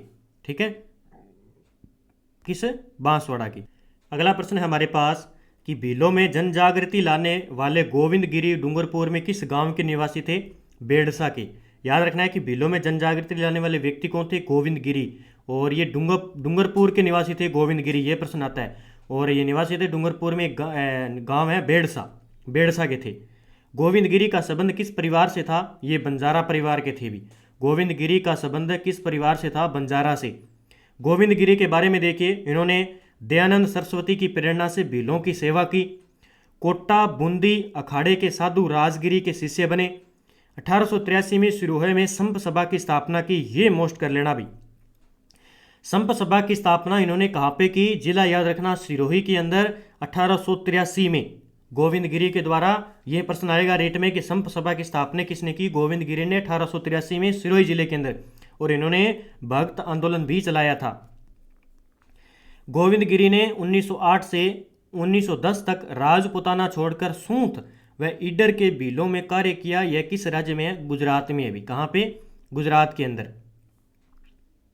अगला प्रश्न है कि नवंबर 1913 में मानगढ़ पहाड़ी पर जब भीड़ एकत्रित हुई तो अंग्रेजों की तरफ से भीलों के सम्मेलन को कुचलने के लिए कौन सी कंपनियां पहुंची? मेवाड़ भील कोर। कौन सी भी? मेवाड़ भील कोर का गठन याद है आपको? उदयपुर वाली 1941। तो मानगढ़ पहाड़ी ये कहाँ पे है? बांसवाड़ा में। ठीक है, बांसवाड़ा के अंदर 1913 में 104 वेलेजली राइफल और 7वीं राजपूत कंपनियां पहुंची थी यहाँ पे। राजस्थान का जलियांवाला बाग हत्याकांड मानगढ़ धाम कब हुआ? 17 नवंबर 1913 को। याद रखना है, ये मानगढ़ धाम बांसवाड़ा के अंदर है ये। ठीक है, तो 17 नवंबर 1913 को। 17 नवंबर 1913 मानगढ़ हत्याकांड में अंग्रेजी दस्तावेजों के अनुसार कुल कितने भील मारे गए थे? 100 भील मारे गए थे। 17 नवंबर 1913 मानगढ़ धाम हत्याकांड के बारे में गोविंद गिरी की स्थिति क्या थी? गोविंद गिरी व पूंजिया को बंदी बना लिया गया। यहाँ पे गोविंद गिरी और पूंजिया को। गोविंद गिरी को पहले आजीवन कारावास, फिर 10 वर्ष की सजा और 7 वर्ष के पश्चात रिहा कर दिया गया। सूंथ, डूंगरपुर, बांसवाड़ा और कुशलगढ़ व ईडर राज्य में प्रवेश निषेध कर दिया इनका। सरकारी निगरानी में अहमदाबाद संभाग के अंतर्गत पंचमहल जिले के गांव में ये रहने लग गए थे। तो गोविंद गिरी की ये हालात हो गई थी यहाँ पे इस हत्याकांड में। तो अंग्रेजों ने क्या किया? इन्हें बंदी बना लिया गया। एक पूंजिया नामक व्यक्ति था। पहले तो इन्हें आजीवन कारावास, फिर इन्हें 10 वर्ष, फिर उनके बाद 7 वर्ष की सजा दी रिहा कर दिया। फिर इनके जो डूंगरपुर, बांसवाड़ा, कुशलगढ़ और इडर और सूंद का जो राज्य था, इनमें क्या इनका प्रवेश ही निषेध कर दिया, भी वहाँ पे नहीं जाना है। और सरकारी निगरानी के लिए इन्हें अहमदाबाद संभाग के अंतर्गत पंचमहल जिले के जालोद गांव में रहने लगे थे। अब ये प्रश्न बन सकता है कहीं ना कहीं एग्जाम में। तो गोविंद गिरी को पंचमहल स्थान है ये, अहमदाबाद संभाग उस टाइम था, तो जालोद गांव में। ठीक है। मोतीलाल तेजावत का जन्म उदयपुर राज्य के किस गांव के अंदर हुआ, ये प्रश्न आया था भाई। ये प्रश्न आया था रीट के अंदर। कोलियारी गांव है ये झाड़ोल के अंदर। कोलियारी गांव है झाड़ोल के अंदर। मोतीलाल तेजावत का जन्म उदयपुर राज्य के किस गांव में हुआ, कोलियारी गांव में। मोतीलाल तेजावत का संबंध किस जाति से, ओसवाल बनिया थे, ओसवाल बनिया थे भी। भीलों में जनजागृति फैलाने के लिए 1921 में एकी आंदोलन की शुरुआत किसने की, मोतीलाल तेजावत ने। एक दोनों के याद रखना, एक तो विजय सिंह पथिक और मोतीलाल तेजावत में थोड़ा सा अंतर पता नहीं चलता है कि किसने किसकी स्थापना की थी, थोड़ा ध्यान से रखना। तो एक ही आंदोलन का संबंध है मोतीलाल तेजावत से। ऑप्शन में विजय सिंह पथिक भी मिलेगा, वहाँ पे आपको दोनों मिलेंगे। पहला ऑप्शन एक ही आंदोलन में विजय सिंह पथिक मिलेगा, क्योंकि आपका रटा रटाया होता है विजय सिंह पथिक नाम। तो मोती याद रखना, मोती है एक ही आंदोलन का संबंध है मोतीलाल तेजावत से 1921 में। उदयपुर के बाद मोतीलाल तेजावत के नेतृत्व में आदिवासी आंदोलन का दूसरा महत्वपूर्ण केंद्र कौन सा बनाया गया, सिरोही बनाया गया था।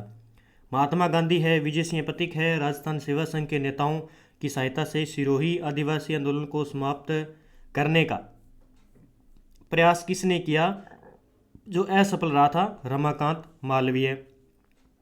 5 मई 1922 को अंग्रेजी सेना ने बलोरिया नामक गांव पर आक्रमण किया और उस क्षेत्र को जला दिया। यह किस रियासत में है, ये सिरोही रियासत में अभी बलोरिया नामक गांव जहां पर आक्रमण किया और उस क्षेत्र को जला दिया था। तो 5 मई 1922 की बात है ये।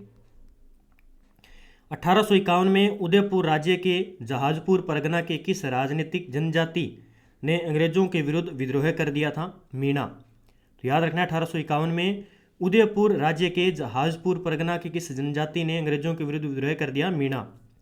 मीणाओं के विद्रोह को दबाने के लिए देवली छावनी को कब गठित किया गया, 1855 में।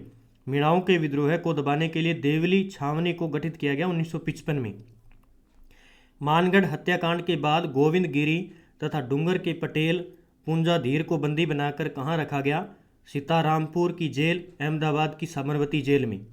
तो मानगढ़ हत्याकांड के बाद गोविंद गिरी और डूंगर के पटेल पूंजा, जो पूंजिया नाम आया था ना, पूंजा धीर को बंदी बनाकर कहाँ रखा गया, तो इन्हें सीतारामपुरा की जेल थी और अहमदाबाद की साबरमती जेल में रखा गया था।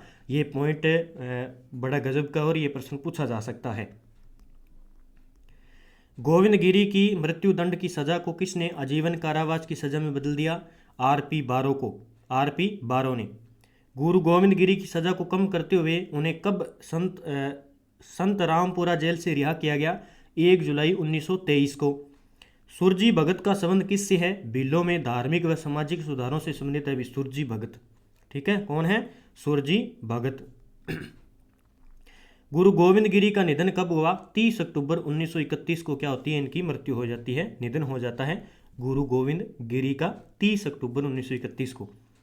मानगढ़ धाम में शहीद स्मारक का लोकार्पण कब किया गया, 2 सितंबर 2002 को। तो शहीद स्मारक बनाया गया है मानगढ़ धाम बांसवाड़ा के अंदर।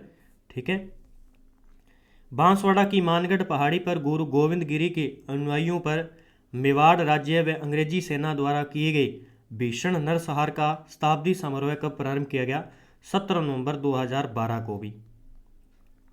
नीमड़ा हत्याकांड कब हुआ, 1921 से 1922 के बीच में, याद रख लेना। नीमड़ा हत्याकांड का हुआ था 1921 और 1922 में। मेवाड़ पुकार 21 सूत्री मांग पत्र तैयार किया गया था मोतीलाल तेजावत के द्वारा।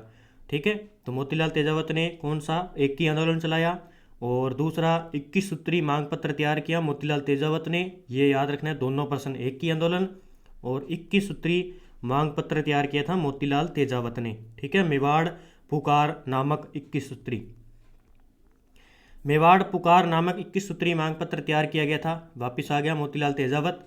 नीमड़ा हत्याकांड किस आंदोलन से संबंधित है, एक ही आंदोलन से, याद रखना। हुआ कब था, 1921 से 22 के बीच में नीमड़ा हत्याकांड और एकी आंदोलन का नेतृत्व मोतीलाल तेजावत के द्वारा किया गया था। महात्मा गांधी ने मोतीलाल तेजावत द्वारा आंदोलन को वापस लेने के लिए उनके पास किसे भेजा? मणिलाल कोठारी को भेजा। ये प्रश्न पूछा गया है अभी कि महात्मा गांधी ने मोतीलाल तेजावत को जो नीमड़ा हत्याकांड या एकी आंदोलन है उसको वापस लेने के लिए किसके पास भेजा? मणिलाल कोठारी को। ठीक है, मोतीलाल तेजावत के पास भेजा था। ईडर राज्य की पुलिस ने खेड़ ब्रह्मा गांव से श्री मोतीलाल तेजावत को कब गिरफ्तार किया? 3 जून 1929 को। तो ईडर राज्य की पुलिस ने खेड़ ब्रह्मा गांव से श्री मोतीलाल तेजावत को कब गिरफ्तार किया? 3 जून 1929 को। 1929 में मोतीलाल तेजावत को गिरफ्तार करके कहाँ रखा गया? उदयपुर जेल में। कहाँ पे? उदयपुर जेल में। मोतीलाल तेजावत का निधन हुआ 5 दिसंबर 1963 को भी। किस जनजाति के लोगों को पाबंद करने हेतु जयपुर रियासत में 1930 में जयराम पैसा कानून लागू किया गया? ये मोस्ट है अभी, मीणा। तो जयपुर रियासत में जयराम पैसा कानून किया गया मीणा जनजाति के लोगों को पाबंद करने हेतु। याद रख लेना भी, किस जाति के लिए लगाया गया था 1930 में? मीणा जनजाति को। जयराम पैसा कानून रद्द हुआ 1952 में। किसकी अध्यक्षता में मीणा जाति का एक विशाल सम्मेलन अप्रैल 1944 में नीम का थाना में हुआ? संत मगन सागर। संत मगन सागर किसकी अध्यक्षता में? संत मगन सागर की अध्यक्षता में मीणा जाति एक विशाल सम्मेलन अप्रैल 1944 में हुआ। 28 अक्टूबर 1946 को मीणाओं का विशाल सम्मेलन आयोजित हुआ जिसमें चौकीदार मीणाओं ने चौकीदार के काम से इस्तीफा देकर मुक्ति दिवस बनाया, ये बागावास के अंदर। भगत आंदोलन शीर्षक के नाम से पुस्तक के लेखक कौन है? वीके विशिष्ट। याद रख लेना, भगत आंदोलन शीर्षक के नाम से पुस्तक के लेखक है वीके विशिष्ट। शेखावटी में 5 प्रमुख ठिकाने जिन्हें पंचपाणी कहा जाता है, बिसाऊ, मलसीसर, मंडावा, नवलगढ़ और डुडलोद। ये क्या है? शेखावटी के अंदर 5 ठिकाने हैं जिन्हें पंचपाणी कहा जाता है। ठीक है, याद रख लेना भाई। जुलाई 1921 में मोतीलाल तेजावत ने भील आंदोलन कहाँ से प्रारंभ किया? कोटड़ा, उदयपुर से। तो भील आंदोलन की शुरुआत कोटड़ा, उदयपुर से की थी 1921 में मोतीलाल तेजावत ने। 1885 में सज्जन कीर्ति सुधारक नामक समाचार पत्र, याद रख लेना भाई, उदयपुर से प्रकाशित होता था। सज्जन सिंह उदयपुर के थे, तो सज्जन कीर्ति सुधारक नामक समाचार पत्र उदयपुर से 1885 में। 1885 में अंग्रेजी साप्ताहिक राजस्थान टाइम्स पत्र कहाँ से प्रकाशित हुआ? अजमेर से। 1885 से ही अजमेर से राजस्थान टाइम्स पत्र निकाला गया था। केसरी सिंह भाट ने एडवर्ड सप्तम के राज्यारोहण में दिल्ली जाने से किस मेवाड़ महाराणा को चेतावनी या चुंगटिया नामक 13 सोर्टे लिखकर भेजा? ये फतेह सिंह थे। कौन थे? फतेह सिंह को। कांग्रेस की स्थापना कब हुई? 1885 में। 1888 में कांग्रेस के किस अधिवेशन में अजमेर के गोपीनाथ माथुर, किशनलाल, हरविलास शारदा राज्य के प्रतिनिधि के रूप में बनकर गए? दिल्ली अधिवेशन। किसमें? दिल्ली अधिवेशन। राजपुताना मध्य भारत सभा नामक राजनीतिक संस्था की स्थापना गणेश शंकर विद्यार्थी, विजय सिंह पथिक, जमनालाल बजाज, चांदकरण शारदा, गिरधर शर्मा, स्वामी नरसिंह देव, सरस्वती ने कहाँ पे की? दिल्ली चांदनी चौक स्थित मारवाड़ी पुस्तकालय। अब ये पूछा जाता है कई बार कि मारवाड़ी पुस्तकालय कहाँ पे स्थित है? दिल्ली चांदनी चौक के अंदर है। तो मध्य राजपूत सभा पूछी जाए आपसे, राजपुताना मध्य भारत सभा की स्थापना दिल्ली चांदनी चौक मारवाड़ी पुस्तकालय में की गई थी। अब कई बार इसे पूछा जाए कि राजपुताना मध्य भारत सभा के अंदर प्रमुख व्यक्तित्व नहीं थे, तो इसमें देखिए गणेश शंकर विद्यार्थी, जिन्होंने अपने प्रताप समाचार पत्र से बिजोलिया किसान आंदोलन की महत्वपूर्ण भूमिका निभाई, उन्हें बाहर समाचार सूचनाएं दी। विजय सिंह पथिक, जमनालाल बजाज, चांदकरण शारदा, गिरधर शर्मा, स्वामी नरसिंह देव, सरस्वती ने कहाँ पर की थी? राजपुताना मध्य भारत। तो इनमें कौन सा शामिल नहीं है? इस प्रकार का प्रश्न पूछा जा सकता है। राजपुताना मध्य भारत सभा के हुए अधिवेशन के बारे में देख लीजिए, एक मोस्ट कर लेना, यहाँ से एक प्रश्न आएगा। और प्रश्न कौन सा आता है? ये अपने वाला तीसरा अधिवेशन। दूसरा अधिवेशन हुआ इसका दिसंबर 1919 को अमृतसर के अंदर। ठीक है, पहला तो वहाँ पे हो गया था जहाँ पे ये स्थापना हुई थी, मारवाड़ी पुस्तकालय दिल्ली के अंदर। याद रख लेना, कई बार ऐसे भी आ सकता है। तो पहला अधिवेशन दिल्ली में हो गया था। फिर दूसरा अधिवेशन हुआ कुछ दिनों बाद 1919 में अमृतसर के अंदर, और तीसरा अधिवेशन हुआ था मार्च 1920 में अजमेर में, जो हमारे लिए इंपॉर्टेंट है एग्जाम में। ठीक है, प्रश्न ये आता है कि राजपूताना मध्य भारत सभा का तीसरा अधिवेशन कहाँ पे हुआ। या पूछा जाता है कि मार्च 1920 अजमेर के अंदर कौन सा अधिवेशन हुआ, तीसरा अधिवेशन। तो मार्च 1920 डेट पूछ ली जाती है। और चौथा अधिवेशन हुआ था दिसंबर 1920 में नागपुर के अंदर। कहाँ पे हुआ था, नागपुर के अंदर। तो तीनों ये जो चार अधिवेशन याद रखने हैं। पहला दिल्ली के अंदर हो गया था जहाँ पे इसकी स्थापना की गई थी। दूसरा हुआ था दिसंबर 1919 में अमृतसर के अंदर पंजाब में। और तीसरा अधिवेशन हुआ अजमेर राजस्थान में। और चौथा अधिवेशन दिसंबर 1920 नागपुर साहित्यक महाराष्ट्र में है ये। मार्च 1920 में राजपूताना मध्य भारत सभा के तीसरे अधिवेशन की अध्यक्षता किसने की थी, जमनालाल बजाज। अब तीसरा अधिवेशन देखो कहाँ पे हुआ था, प्रश्न देखो बन रहा है ना। तीसरा अधिवेशन मार्च 1920 अजमेर में। और व्यक्ति कौन थे राजस्थान के, जमनालाल बजाज। ठीक है, तो कौन थे, जमनालाल बजाज के द्वारा इसकी जो है अध्यक्षता की जाती है। ठीक है, यह प्रश्न बनता है। दिसंबर 1920 में राजपूताना मध्य भारत सभा के चौथे अधिवेशन नागपुर में निर्वाचित हुए अध्यक्ष नरसिंह चिंतामणि केलकर जब नागपुर नहीं पहुंच सके तो उसकी अध्यक्षता किसने की, गणेश नारायण सोमाजी। तो चौथा अधिवेशन हुआ दिसंबर 1920 में, कहाँ पे, नागपुर में। तो वहाँ पे जो निर्वाचित हुए थे अध्यक्ष थे नरसिंह चिंतामणि केलकर जब नागपुर नहीं पहुंच सके तो उनकी जगह अध्यक्षता किनको दे दी, गणेश नारायण सोमाजी को। विजय सिंह पथिक और राम नारायण चौधरी और हरिभाऊ किंकर ने मिलकर वर्धा में राजस्थान सेवा संघ की स्थापना कब की, 1919 में। यह प्रश्न इतना इंपॉर्टेंट हो जाता है कि इसका पहला प्रश्न तो यह पूछा जाता है कि राजस्थान सेवा संघ की स्थापना कब हुई। सबसे पहला प्रश्न तो यह बनता है 1919। दूसरा प्रश्न यह बनेगा कि राजस्थान सेवा संघ 1919 में राजस्थान सेवा संघ की स्थापना हुई, निम्न में से कौन सा व्यक्ति इनमें शामिल नहीं है। विजय सिंह पथिक, राम नारायण चौधरी, हरिभाऊ किंकर, ये नहीं देंगे, आपको देंगे विजय सिंह पथिक, राम नारायण चौधरी और हरिभाऊ किंकर। और एक ऑप्शन अलग मिलेगा जैसे मोतीलाल तेजावत या कोई भी और है, आपको दे देंगे। तो तीनों याद रखने भी, विजय सिंह पथिक भी है, राम नारायण चौधरी है और हरिभाऊ किंकर है। राजस्थान सेवा संघ की स्थापना 1919 में। राजस्थान के राजनीतिज्ञ और क्रांतिकारी भंवरलाल सराफ किस प्रजामंडल के प्रथम अध्यक्ष थे। अब हम बात करेंगे प्रजामंडल के भी, जोधपुर के।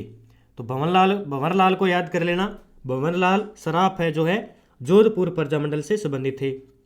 अंग्रेजों की राय बहादुर की उपाधि लुटाने वाले जयपुर के, प्रश्न है कि अंग्रेजों की राय बहादुर उपाधि लुटाने वाले जयपुर के क्रांतिकारी कौन थे भी, तो जमनालाल बजाज थे भी। कौन थे, जमनालाल बजाज।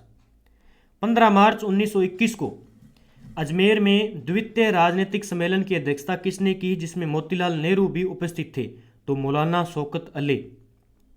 बात आ रही है कि 15 मार्च 1921 को अजमेर में द्वितीय राजनीतिक सम्मेलन की अध्यक्षता किसने की जिसमें मोतीलाल नेहरू भी उपस्थित थे, तो इसकी अध्यक्षता किसने की थी, मौलाना शौकत अली ने। अंग्रेजों ने जर्मनी से संधि वार्ता में भाग लेने के लिए भारत के प्रतिनिधित्व करने के लिए पेरिस किसे भेजा, गंगा सिंह को भेजा था। इसको, गंगा सिंह को। 1921 में नरेंद्र मंडल की स्थापना किसने की जिसकी अध्यक्षता वायसराय ने की थी, गंगा सिंह। तो नरेंद्र मंडल पूछा जाता है भी, नरेंद्र मंडल की स्थापना 1921 में हुई, पहली बात तो ये याद रखना है। और किसकी अध्यक्षता में, वायसराय ने की थी, गंगा सिंह की अध्यक्षता में। याद कर लेना, नरेंद्र मंडल की स्थापना 1921 में और गंगा सिंह इसके अध्यक्ष थे और वायसराय ने की थी, जिसकी अध्यक्षता वायसराय ने की थी, गंगा सिंह। स्वदेशी वस्त्र पहनने तथा तिलक स्वराज्य कोष में चंदा देने के कारण राजस्थान की किस रियासत के राजा ने शिव मूर्ति सिंह, संपूर्णानंद, आनंद वर्मा को सरकारी नौकरी से निलंबित कर दिया था, बीकानेर। तो स्वदेशी वस्त्र पहनने तथा तिलक स्वराज्य कोष में चंदा देने के कारण राजस्थान के किस रियासत के राजा ने शिव मूर्ति सिंह, संपूर्णानंद और आनंद वर्मा को सरकारी नौकरी से निलंबित किया, बीकानेर।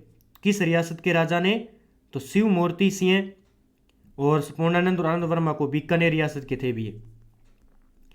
उदयपुर महाराणा फतेह सिंह अंग्रेजों के कहने पर किसे 28 जुलाई 1921 को उदयपुर का शासन दे देते, भोपाल सिंह को। उदयपुर महाराणा फतेह सिंह अंग्रेजों के कहने पर किसे 28 जुलाई 1921 को उदयपुर का शासन दे देते भी, भोपाल सिंह को। फतेह सिंह के बाद शासक बने भोपाल सिंह ने अंग्रेज सरकार की इच्छा अनुसार मंत्रिमंडल बनाया। उसमें राजस्व विभाग किससे सौंपा गया था, मिस्टर ट्रेंच को।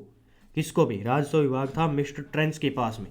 ठीक है, फतेह सिंह के बाद में शासक कौन बना भी, तो भोपाल सिंह। और भोपाल सिंह ने क्या किया, अंग्रेजी सरकार के अनुसार मंत्रिमंडल बनाया और उसका राजस्व विभाग का मंत्री बना दिया, अध्यक्ष बना दिया मिस्टर ट्रेंच को। 1949 में जोधपुर रियासत का विलय राजस्थान एकीकरण के किस चरण में हुआ, चौथे चरण में। बात आ रही है जोधपुर रियासत का विलय, जोधपुर रियासत का विलय राजस्थान एकीकरण के किस चरण में हुआ, चौथे चरण में 1949 में। बीकानेर में जन जागृति लाने वाले सर्वप्रथम चूरू के क्रांतिकारी कौन थे, स्वामी गोपाल दास। बात आ रही है कि बीकानेर में जन जागृति लाने वाले सर्वप्रथम चूरू के क्रांतिकारी थे ये स्वामी गोपाल दास। 1936 में बीकानेर प्रजामंडल की स्थापना मग्गाराम वेद ने कहाँ पे की, कलकत्ता में। ये प्रश्न आता है भी, तो मग्गाराम वेद ने जो की थी, कहाँ पे की थी, कलकत्ता के अंदर। अगला प्रश्न 1936 में, याद रखना, बीकानेर प्रजामंडल की स्थापना मग्गाराम वेद ने कलकत्ता में की थी। 1946 में महाराजा गंगा सिंह की मृत्यु के बाद बीकानेर के नए शासक बने शार्दुल सिंह। तो शार्दुल सिंह याद रखना है भाई, ठीक है, महाराजा गंगा सिंह की मृत्यु के बाद। किस वर्ष बीकानेर एक्ट पास करके द्विसदनीय व्यवस्थापिका राज्यसभा व धारासभा, हाईकोर्ट व लोक सेवा आयोग की स्थापना की गई, 1947। 28 अप्रैल 1947 को बीकानेर के प्रतिनिधि के रूप में किसे संविधान निर्मात्री सभा में प्रशासनिक अधिकारी के रूप में नियुक्त किए गए थे, के.एम. पणिकर। यह प्रश्न बहुत बार आ चुका है कि बीकानेर के प्रतिनिधियों के रूप में किसे संविधान निर्मात्री सभा में प्रशासनिक अधिकारी के रूप में नियुक्त किए गए थे, 1947 में के.एम. पणिकर। भारत के संविधान निर्माण में बीकानेर से प्रत्यक्ष तौर पर सदस्य के रूप में भाग लिया जसवंत सिंह ने। भारत और पाक विभाजन के लिए माउंट बेटन योजना कब बनी, 3 जून 1947 को। बीकानेर राज्य के महाराजा जिन्होंने भारतीय संघ में सम्मिलित होने के लिए हस्ताक्षर किए, शार्दुल सिंह थे।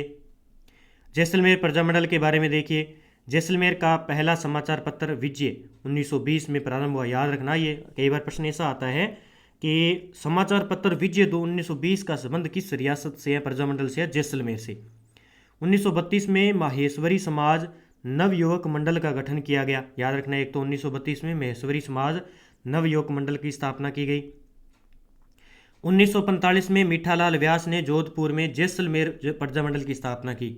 अब ये याद रख लेना, इस जैसलमेर प्रजामंडल की स्थापना कहाँ पे हुई, जोधपुर में, और मीठालाल व्यास ने 1945 में की थी। जैसे हमने पहला पढ़ा कि बीकानेर प्रजामंडल की स्थापना कलकत्ता के अंदर हुई थी, उसी प्रकार जैसलमेर प्रजामंडल की स्थापना जोधपुर में और मीठालाल व्यास के द्वारा 1945। 24 अप्रैल 1938 को मेवाड़ प्रजामंडल की स्थापना किसने की, माणिक्यलाल वर्मा। अब प्रजामंडल की बात कर रहे हैं हम। 1938 में मेवाड़ प्रजामंडल की स्थापना के बाद मेवाड़ के प्रधानमंत्री धर्म नारायण ने इसे गैर कानूनी संस्था घोषित किया। बाद में इस पर प्रतिबंध कब हटाया गया, 1941 में। जब मेवाड़ प्रजामंडल पर प्रतिबंध लगा तब माणिक्यलाल वर्मा मेवाड़ छोड़कर कहाँ चले गए, ये अजमेर चले गए थे भी। राजपुताना मध्य भारत सभा कब हुई, 1918 में। याद रख लेना, 1918 में राजपुताना मध्य भारत सभा हुई थी। 1931 में गठित जयपुर प्रजामंडल राजनीति में प्रवेश कब किया, 1938 में। जयपुर प्रजामंडल की बात हो रही है 1931 में।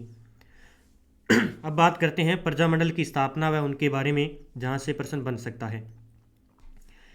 मारवाड़ प्रजामंडल की स्थापना 1934 में हुई, ये पुस्तक के अनुसार बता रहे हैं। कोटा की 1939 में, उदयपुर की 1938 में, बीकानेर की 1936 में। याद रखना है, बीकानेर प्रजामंडल के जो संस्थापक थे वो मग्गाराम वेद थे और इसकी स्थापना हुई थी कलकत्ता के अंदर। कहाँ पे, कलकत्ता में। उदयपुर याद रखना 1938, उदयपुर 1938, कोटा 1939, मारवाड़ 1934। जैसलमेर प्रजामंडल की स्थापना मीठालाल व्यास के द्वारा 1945 में कहाँ पे की गई, जोधपुर के अंदर। याद रखना, सिरोही प्रजामंडल 1939 में और इसकी स्थापना मुंबई के अंदर की गई थी।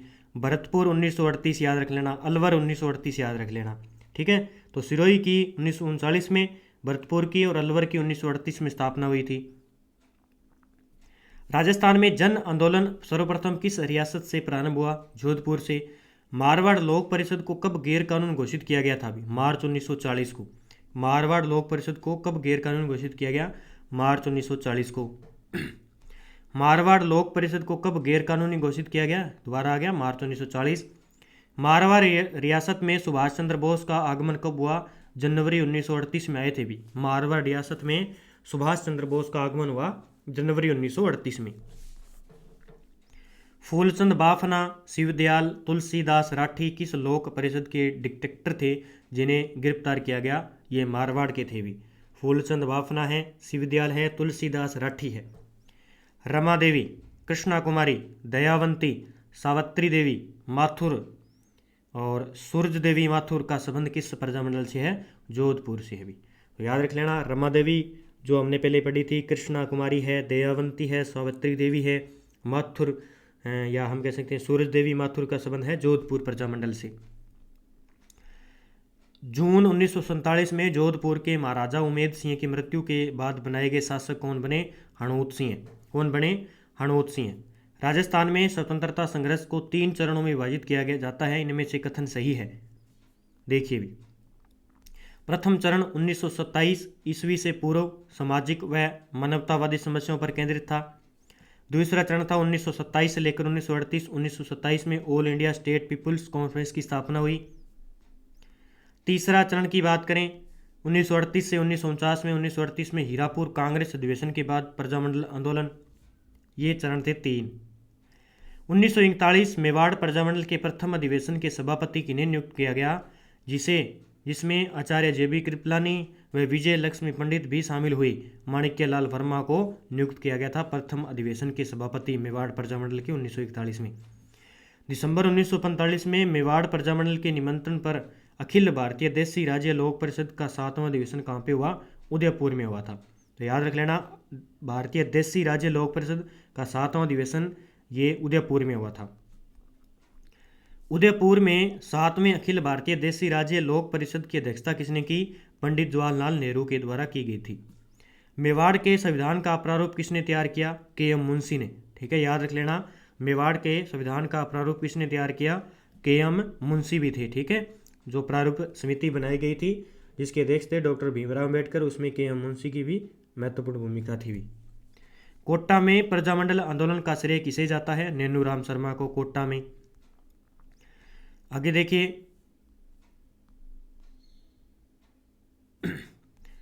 अबिन हरि ने कोटा प्रजामंडल की स्थापना 1939 में कहाँ की, जिसकी अध्यक्षता नैनूराम शर्मा ने की? मांगरोल के अंदर। अब याद रखना है कि कोटा प्रजामंडल की स्थापना नैनूराम शर्मा ने की थी, लेकिन यहाँ पे हार है कि अध्यक्षता किसने की थी? अबिन हरि ने। ये पूछा जा सकता है, जिसकी अध्यक्षता नैनूराम शर्मा ने की थी और लेकिन इसकी स्थापना किसने की? मांगरोल के अंदर अबिन हरि ने। 1940 में रामतलाई क्षेत्र में कोटा प्रजामंडल का अधिवेशन आयोजित किया, उसकी अध्यक्षता किसने की? अबिन हरि ने। याद रख लेना। मास्टर शंभू दयाल सक्सेना, नाथूलाल जैन, श्याम नारायण सक्सेना, सेठ मोतीलाल वकील, श्रीमती वेणी माधव का संबंध किस प्रजामंडल से है? ये भाई कोटा प्रजामंडल से है। ठीक है, तो याद रखना है सारे। राजस्थान एकीकरण के दूसरे चरण के उपराज प्रमुख बने भीम सिंह का संबंध किस रियासत से है? कोटा से था भी। कोटा के शासक थे भीम सिंह और राजस्थान एकीकरण के दूसरे चरण में उप राज्य प्रमुख बनाए गए थे भीम सिंह को। किसान आंदोलन से संबंधित नमाणा ग्राम का संबंध किस जिले प्रजामंडल से? बूंदी से भी। नमाणा ग्राम। 1931 में बूंदी प्रजामंडल की स्थापना किसकी अध्यक्षता में हुई? कांतिलाल चौथानी। ठीक है, याद रख लेना, 1931 में बूंदी प्रजामंडल की स्थापना किसकी अध्यक्षता में? कांतिलाल चौथानी। जमनालाल बजाज ने जयपुर में चरखा संघ, यहाँ पे ये जयपुर में चरखा संघ की स्थापना कब की? 1927 में। ठीक है, अगला प्रश्न देखिए, 1931 में जयपुर प्रजामंडल की स्थापना कब की जो राजस्थान का प्रथम और सबसे प्राचीन प्रजामंडल था? कपूरचंद पाटनी ने। तो याद रख लेना, आपसे पूछे कि राजस्थान का प्रथम और सबसे प्राचीन प्रजामंडल जयपुर प्रजामंडल है, जिसकी स्थापना कपूरचंद पाटनी के द्वारा की गई थी। किसके द्वारा? कपूरचंद पाटनी के द्वारा 1931 में। 1940 में जयपुर प्रजामंडल के अध्यक्ष के लिए निर्वाचित किया गया था हीरालाल शास्त्री को। जयपुर प्रजामंडल का तीसरा 1938 को।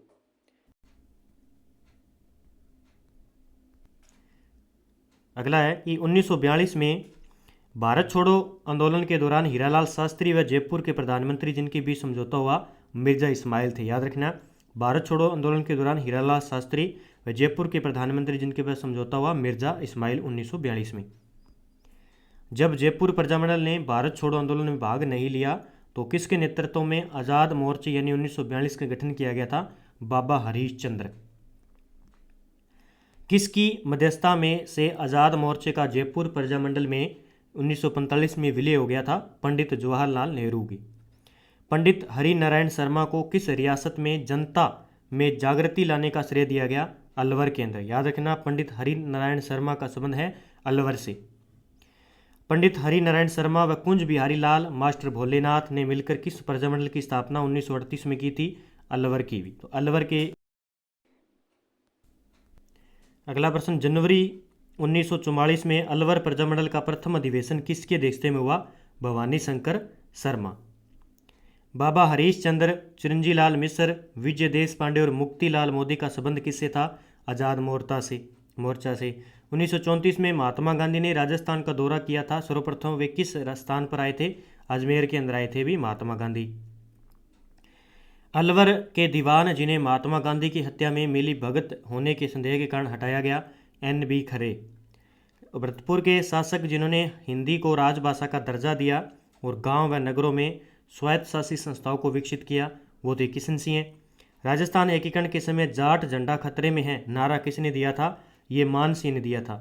जाट झंडा खतरे में। अभी 1938 में भरतपुर प्रजामंडल की स्थापना गोपीलाल यादव व मास्टर आदित्यनाथ के द्वारा कहाँ की गई?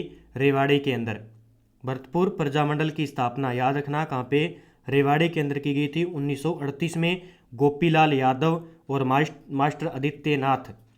भरतपुर प्रजामंडल के प्रथम अध्यक्ष किसे बनाया गया? गोपीलाल यादव को। 30 दिसंबर 1940 को भरतपुर प्रजामंडल का पहला सम्मेलन किस अध्यक्षता में हुआ? जयनारायण व्यास। ठीक है। भरतपुर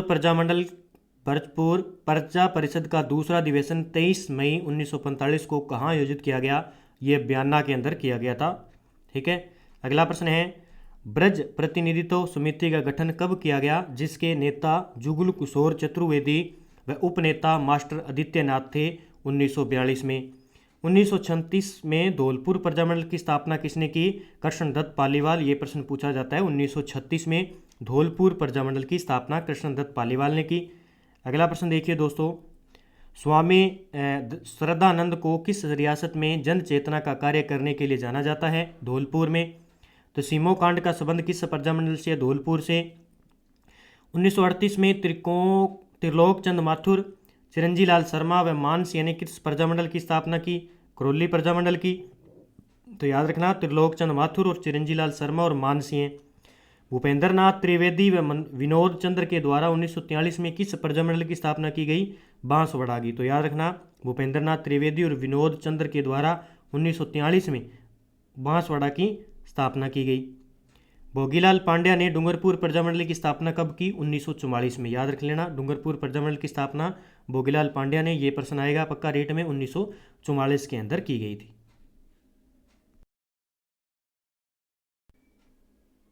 अगला प्रश्न है हमारा, अमृतलाल पाठक व चुन्नीलाल प्रभाकर द्वारा 1945 में किस प्रजामंडल की स्थापना की गई थी? प्रतापगढ़। याद रख लेना, प्रतापगढ़ प्रजामंडल की स्थापना अमृतलाल और चुन्नीलाल दोनों प्रश्न आते हैं और 1945 में की गई थी। गोकुल भाई भट्ट व वृद्धि शंकर त्रिवेदी ने सिरोही प्रजामंडल की स्थापना कब की? 1939 में। याद रख लेना, सिरोही प्रजामंडल की स्थापना एक तो 1939 में की गई और गोकुल भाई भट्ट और वृद्धि शंकर त्रिवेदी। रियासतों से संबंधित समस्याओं के समाधान के लिए रियासती विभाग की स्थापना 5 जुलाई 1947 को। याद रखना है, रियासती विभाग। प्रश्न आता है इतना ही कि रियासती विभाग की स्थापना कब की गई थी? 5 जुलाई 1947 को। अब प्रश्न है कि राजस्थान के एकीकरण से संबंधित देखो, मेवाड़ सबसे प्राचीन रियासत से आपसे पूछे कि राजस्थान के एकीकरण के समय सबसे प्राचीन रियासत कौन सी थी? मेवाड़। ठीक है। और अगर आपसे पूछे कि प्रजामंडल से संबंधित तो जयपुर प्रजामंडल हो जाएगा। झालावाड़ सबसे नवी रियासत थी, ये प्रश्न आता है, सबसे नवी रियासत झालावाड़।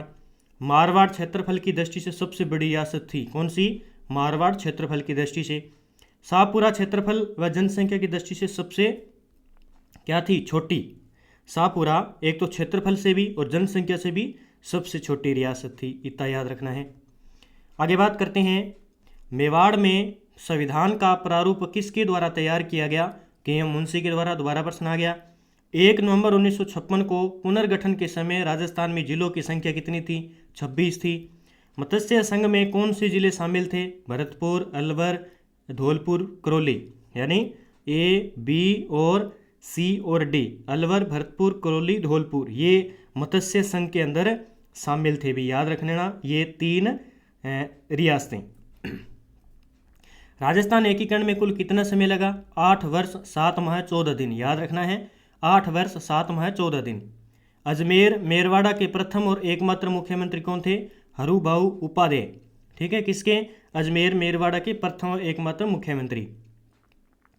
25 मार्च 1948 को पूर्व राजस्थान में कितनी रियासतों का विलय हुआ था?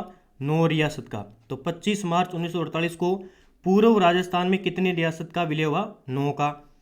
1 नवंबर 1956 को निम्नलिखित में से किस रियासत को मिलाकर राजस्थान के एकीकरण का कार्य पूर्ण किया गया? अजमेर व सुनील टप्पा का। अजमेर व सुनील टप्पा।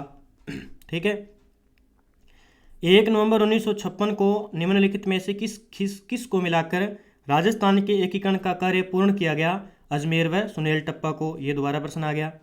राजस्थान के एकीकरण श्रेय किसको जाता है? सरदार पटेल को। राजस्थान के एकीकरण का श्रेय किसको जाता है? सरदार पटेल को। स्वतंत्रता से पूर्व राजस्थान की किस रियासतों में शांति व व्यवस्था का उत्तरदायी किस पर था? एजीजे के ऊपर। सरदार पटेल ने 6 चरणों का एकीकरण कराया था, कौन से चरण में उन्होंने भाग नहीं लिया? 7वें चरण में। याद रखना, सरदार वल्लभ भाई पटेल 6 चरणों में भाग लिया लेकिन 7वें चरण में नहीं भाग लिया। राजस्थान संभाग के किस राज्य के नरेश ने सर्वप्रथम भारत में सम्मिलित पत्र पर हस्ताक्षर किए थे? बीकानेर। तो बात आ रही है कि राजस्थान संभाग के किस राज्य ने नरेश ने सर्वप्रथम भारत में सम्मिलित पत्र पर हस्ताक्षर किए थे? बीकानेर ने। राजस्थान के एकीकरण के समय भरतपुर का शासक कौन था? बृजेंद्र सिंह। एकीकरण के समय बृजेंद्र सिंह था भी। राजस्थान के प्रथम महाराज प्रमुख महाराणा भूपाल सिंह किस जिले से सम्मिलित है? मेवाड़ से। 1949 में वृहद राजस्थान का प्रधानमंत्री किसे बनाया गया? हीरालाल शास्त्री को। राजस्थान संघ का निर्माण 25 मार्च 1948 को हुआ, तो राज प्रमुख किसे बनाया गया था? तो ये कोटा माराव को। राज प्रमुख को राज्यपाल का पद नाम दिया गया था 1956 में।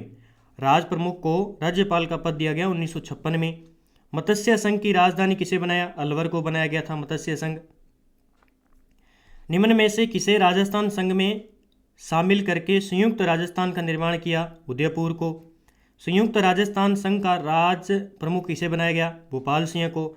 संयुक्त राजस्थान संघ का भूपाल सिंह को। सिरोही का राजस्थान में विलय कब हुआ? 26 जनवरी 1950 को। एकीकरण के समय किस मारवाड़ नरेश ने पाकिस्तान में मिलने का प्रयास किया था? हनुमत सिंह ने। किसने? हनुमत सिंह ने। भारतीय संविधान परिषद मेवाड़ से भेजे जाने वाले 2 प्रतिनिधि सर टीवी राघवाचार्य जी और माणिक्यलाल वर्मा थे, जो भारतीय संविधान परिषद मेवाड़ से भेजे जाने वाले। राजस्थान राज्य का वर्तमान स्वरूप किस तारीख को आया? 1 नवंबर 1956 को। स्वतंत्रता के पश्चात अजमेर मेरवाड़ा क्षेत्र की प्रथम विधानसभा का क्या नाम था? धारा सभा भी। ठीक है, संयुक्त राजस्थान के प्रधानमंत्री थे माणिक्यलाल वर्मा। वृहद राजस्थान का निर्माण हुआ 30 मार्च 1949 को। अब देखिए भी, संघ दिया हुआ और प्रधानमंत्री दिए हुए।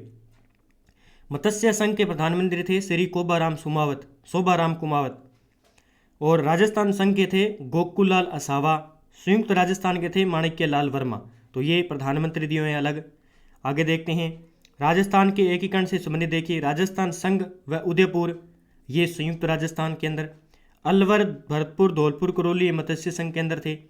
झालावाड़, बूंदी, बांसवाड़ा, डूंगरपुर, कोटा, प्रतापगढ़, किशनगढ़, टोंक, शाहपुरा ये राजस्थान संघ में विलय हुए थे। संयुक्त वृहद राजस्थान कब अस्तित्व में आया? 15 मई 1949 को। वृहद राजस्थान की राजधानी किसे बनाया गया? जयपुर को बनाया गया था। राजस्थान निर्माण के प्रथम चरण में गठित मत्स्य संघ में शामिल थे अलवर, भरतपुर, धौलपुर, करौली रियासत। मत्स्य संघ का राजस्थान में कब विलय किया गया था? 15 मई 1949 को भी।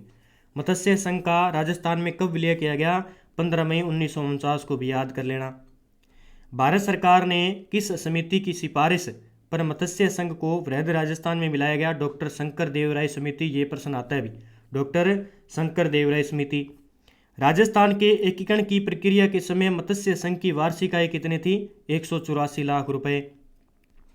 कितने रजवाड़ों एवं राज्यों के एकीकरण से राज्य बना? तो 23। राजस्थान एकीकरण के दौर में मत्स्य संघ कब अस्तित्व में आया भी? तो यह आया था 25 मार्च 1948 को। राजस्थान निर्माण के प्रथम चरण का नाम मत्स्य संघ रखने का सुझाव किसने दिया? श्री के.एम. मुंशी ने। राजस्थान निर्माण के द्वितीय चरण राजस्थान संघ की राजधानी किसे बनाया गया? कोटा को बनाया गया था भी, याद कर लेना। 25 और 26 जून 1946 को सर्वप्रथम राजस्थान यूनियन के निर्माण का सुझाव किसने दिया था? जिसका सम्मेलन उदयपुर में बुलाया गया और उसमें 22 राजा महाराजा उपस्थित रहे। मेवाड़, ये महाराणा भूपाल सिंह मेवाड़ के थे। राजस्थान का एकीकरण कितने चरणों में संपन्न हुआ था? 7 चरणों में। 30 मार्च 1949 को संयुक्त राजस्थान में निम्नलिखित में से 4 बड़ी रियासतों के विलीनीकरण के बाद वृहद राजस्थान का गठन हुआ। यह रियासतें कौन थी? जोधपुर, बीकानेर, जयपुर और जैसलमेर।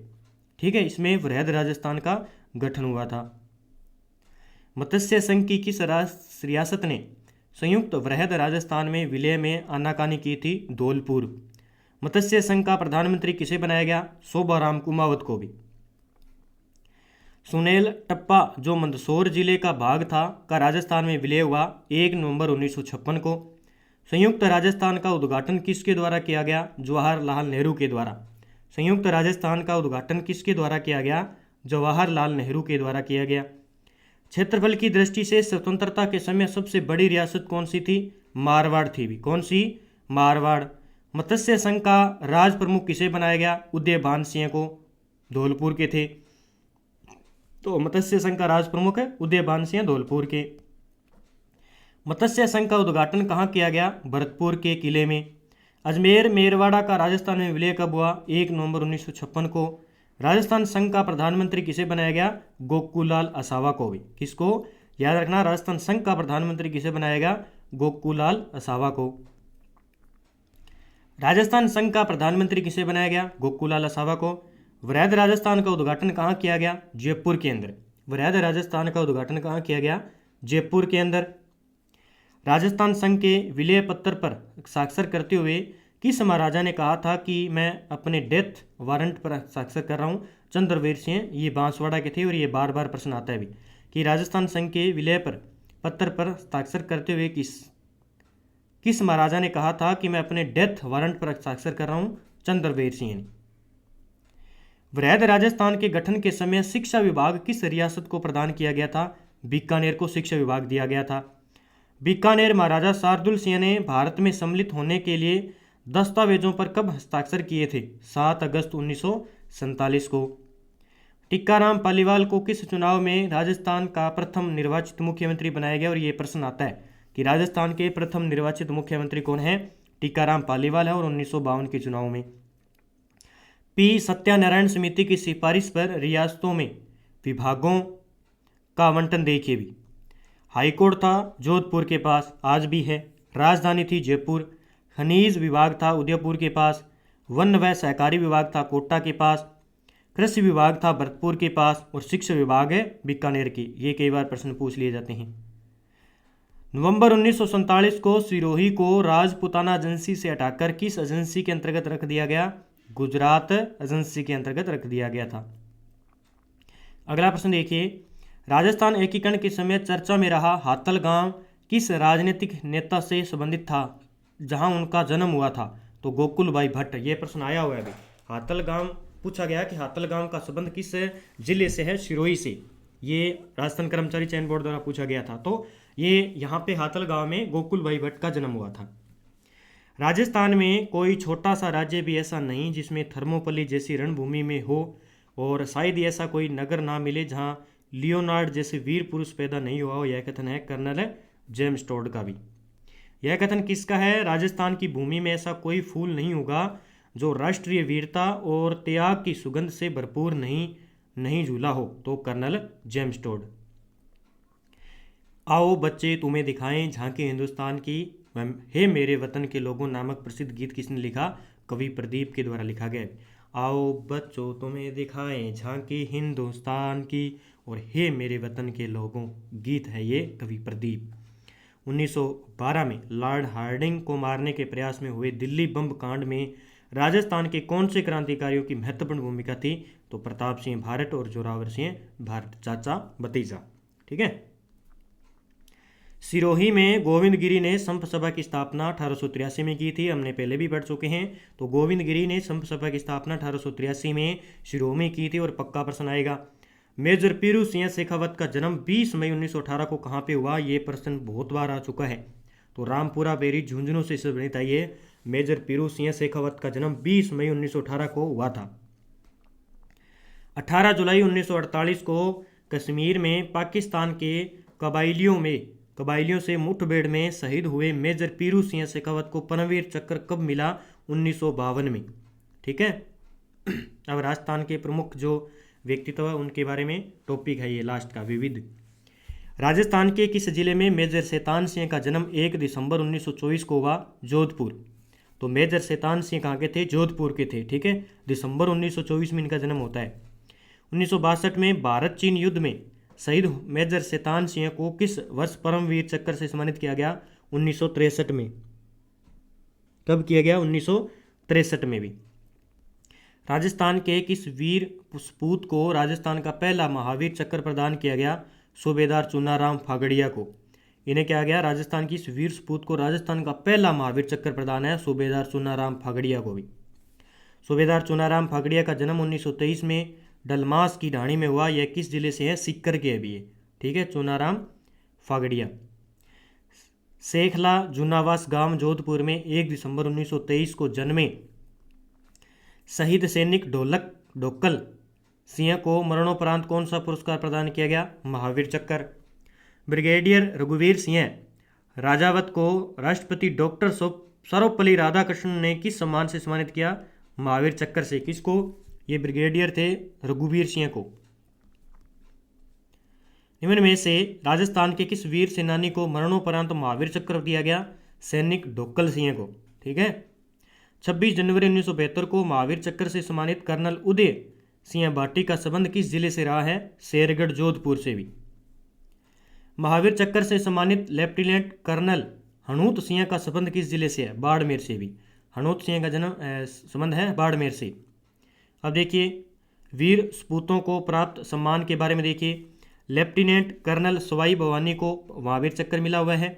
ग्रुप कैप्टन चंदन सिंह को महावीर चक्र, नायक सुगन सिंह को महावीर चक्र मिला हुआ है। राजस्थान के किस वीर सेनानी को 1971 के युद्ध के बाद पाकिस्तान के फकर ए हिंद से नवाजा था? लेफ्टिनेंट कर्नल हनूत सिंह को। अगला प्रश्न है कि 13 जून 1999 को तोलोलिंगा की चोटी पर तिरंगा फहराने वाले नायक दिगेंद्र कुमार परसवाल को किस सम्मान से सम्मानित किया गया? ये महावीर चक्र से सम्मानित किया गया। 1999 को महावीर चक्र से सम्मानित नायक दिगेंद्र कुमार पासवाल का संबंध किस जिले से भी? ये सीकर के हैं भी। ठीक है। जिन्हें महावीर चक्र मिला था दिगेंद्र कुमार। राजस्थान के वीर सपूतों को मिले अशोक चक्र के बारे में देखिए। हवलदार शंभूपाल को दिया गया था 1961 में। सूबेदार लाल सिंह और सूबेदार मान सिंह को 1965 में। सुल्तान सिंह राठौड़ और सूबेदार सुरेश चंद्र यादव को 2003 में दिया गया था। निर्भय सिंह को पंजाब में वीरतापूर्वक बलिदान के लिए 1985 में अशोक चक्र से सम्मानित किया गया। इनका संबंध किस जिले से है? ये झालावाड़ के हैं भी निर्भय सिंह। ठीक है। इन्हें अशोक चक्र मिला हुआ है 1985 में। 2006 में कीर्ति चक्र से सम्मानित मेजर जेम्स थॉमस का संबंध किस जिले से भी? बीकानेर से भी। तो 2006 में कीर्ति चक्र से सम्मानित मेजर जेम्स थॉमस जमादार छोटू सिंह तथा कैप्टन अरविंद बुरडक को किस सम्मान से सम्मानित किया गया? शौर्य चक्र से। करगिल युद्ध में भाग लेने वाले स्क्वाड्रन लीडर अजय आहूजा तथा नायब सूबेदार रामपाल सिंह को किस सम्मान से सम्मानित किया गया? वीर चक्र से, क्योंकि यहाँ से एक प्रश्न बनता ही बनता है प्रत्येक ईदा में। कवि प्रदीप का मूल नाम था राम नारायण द्विवेदी जी।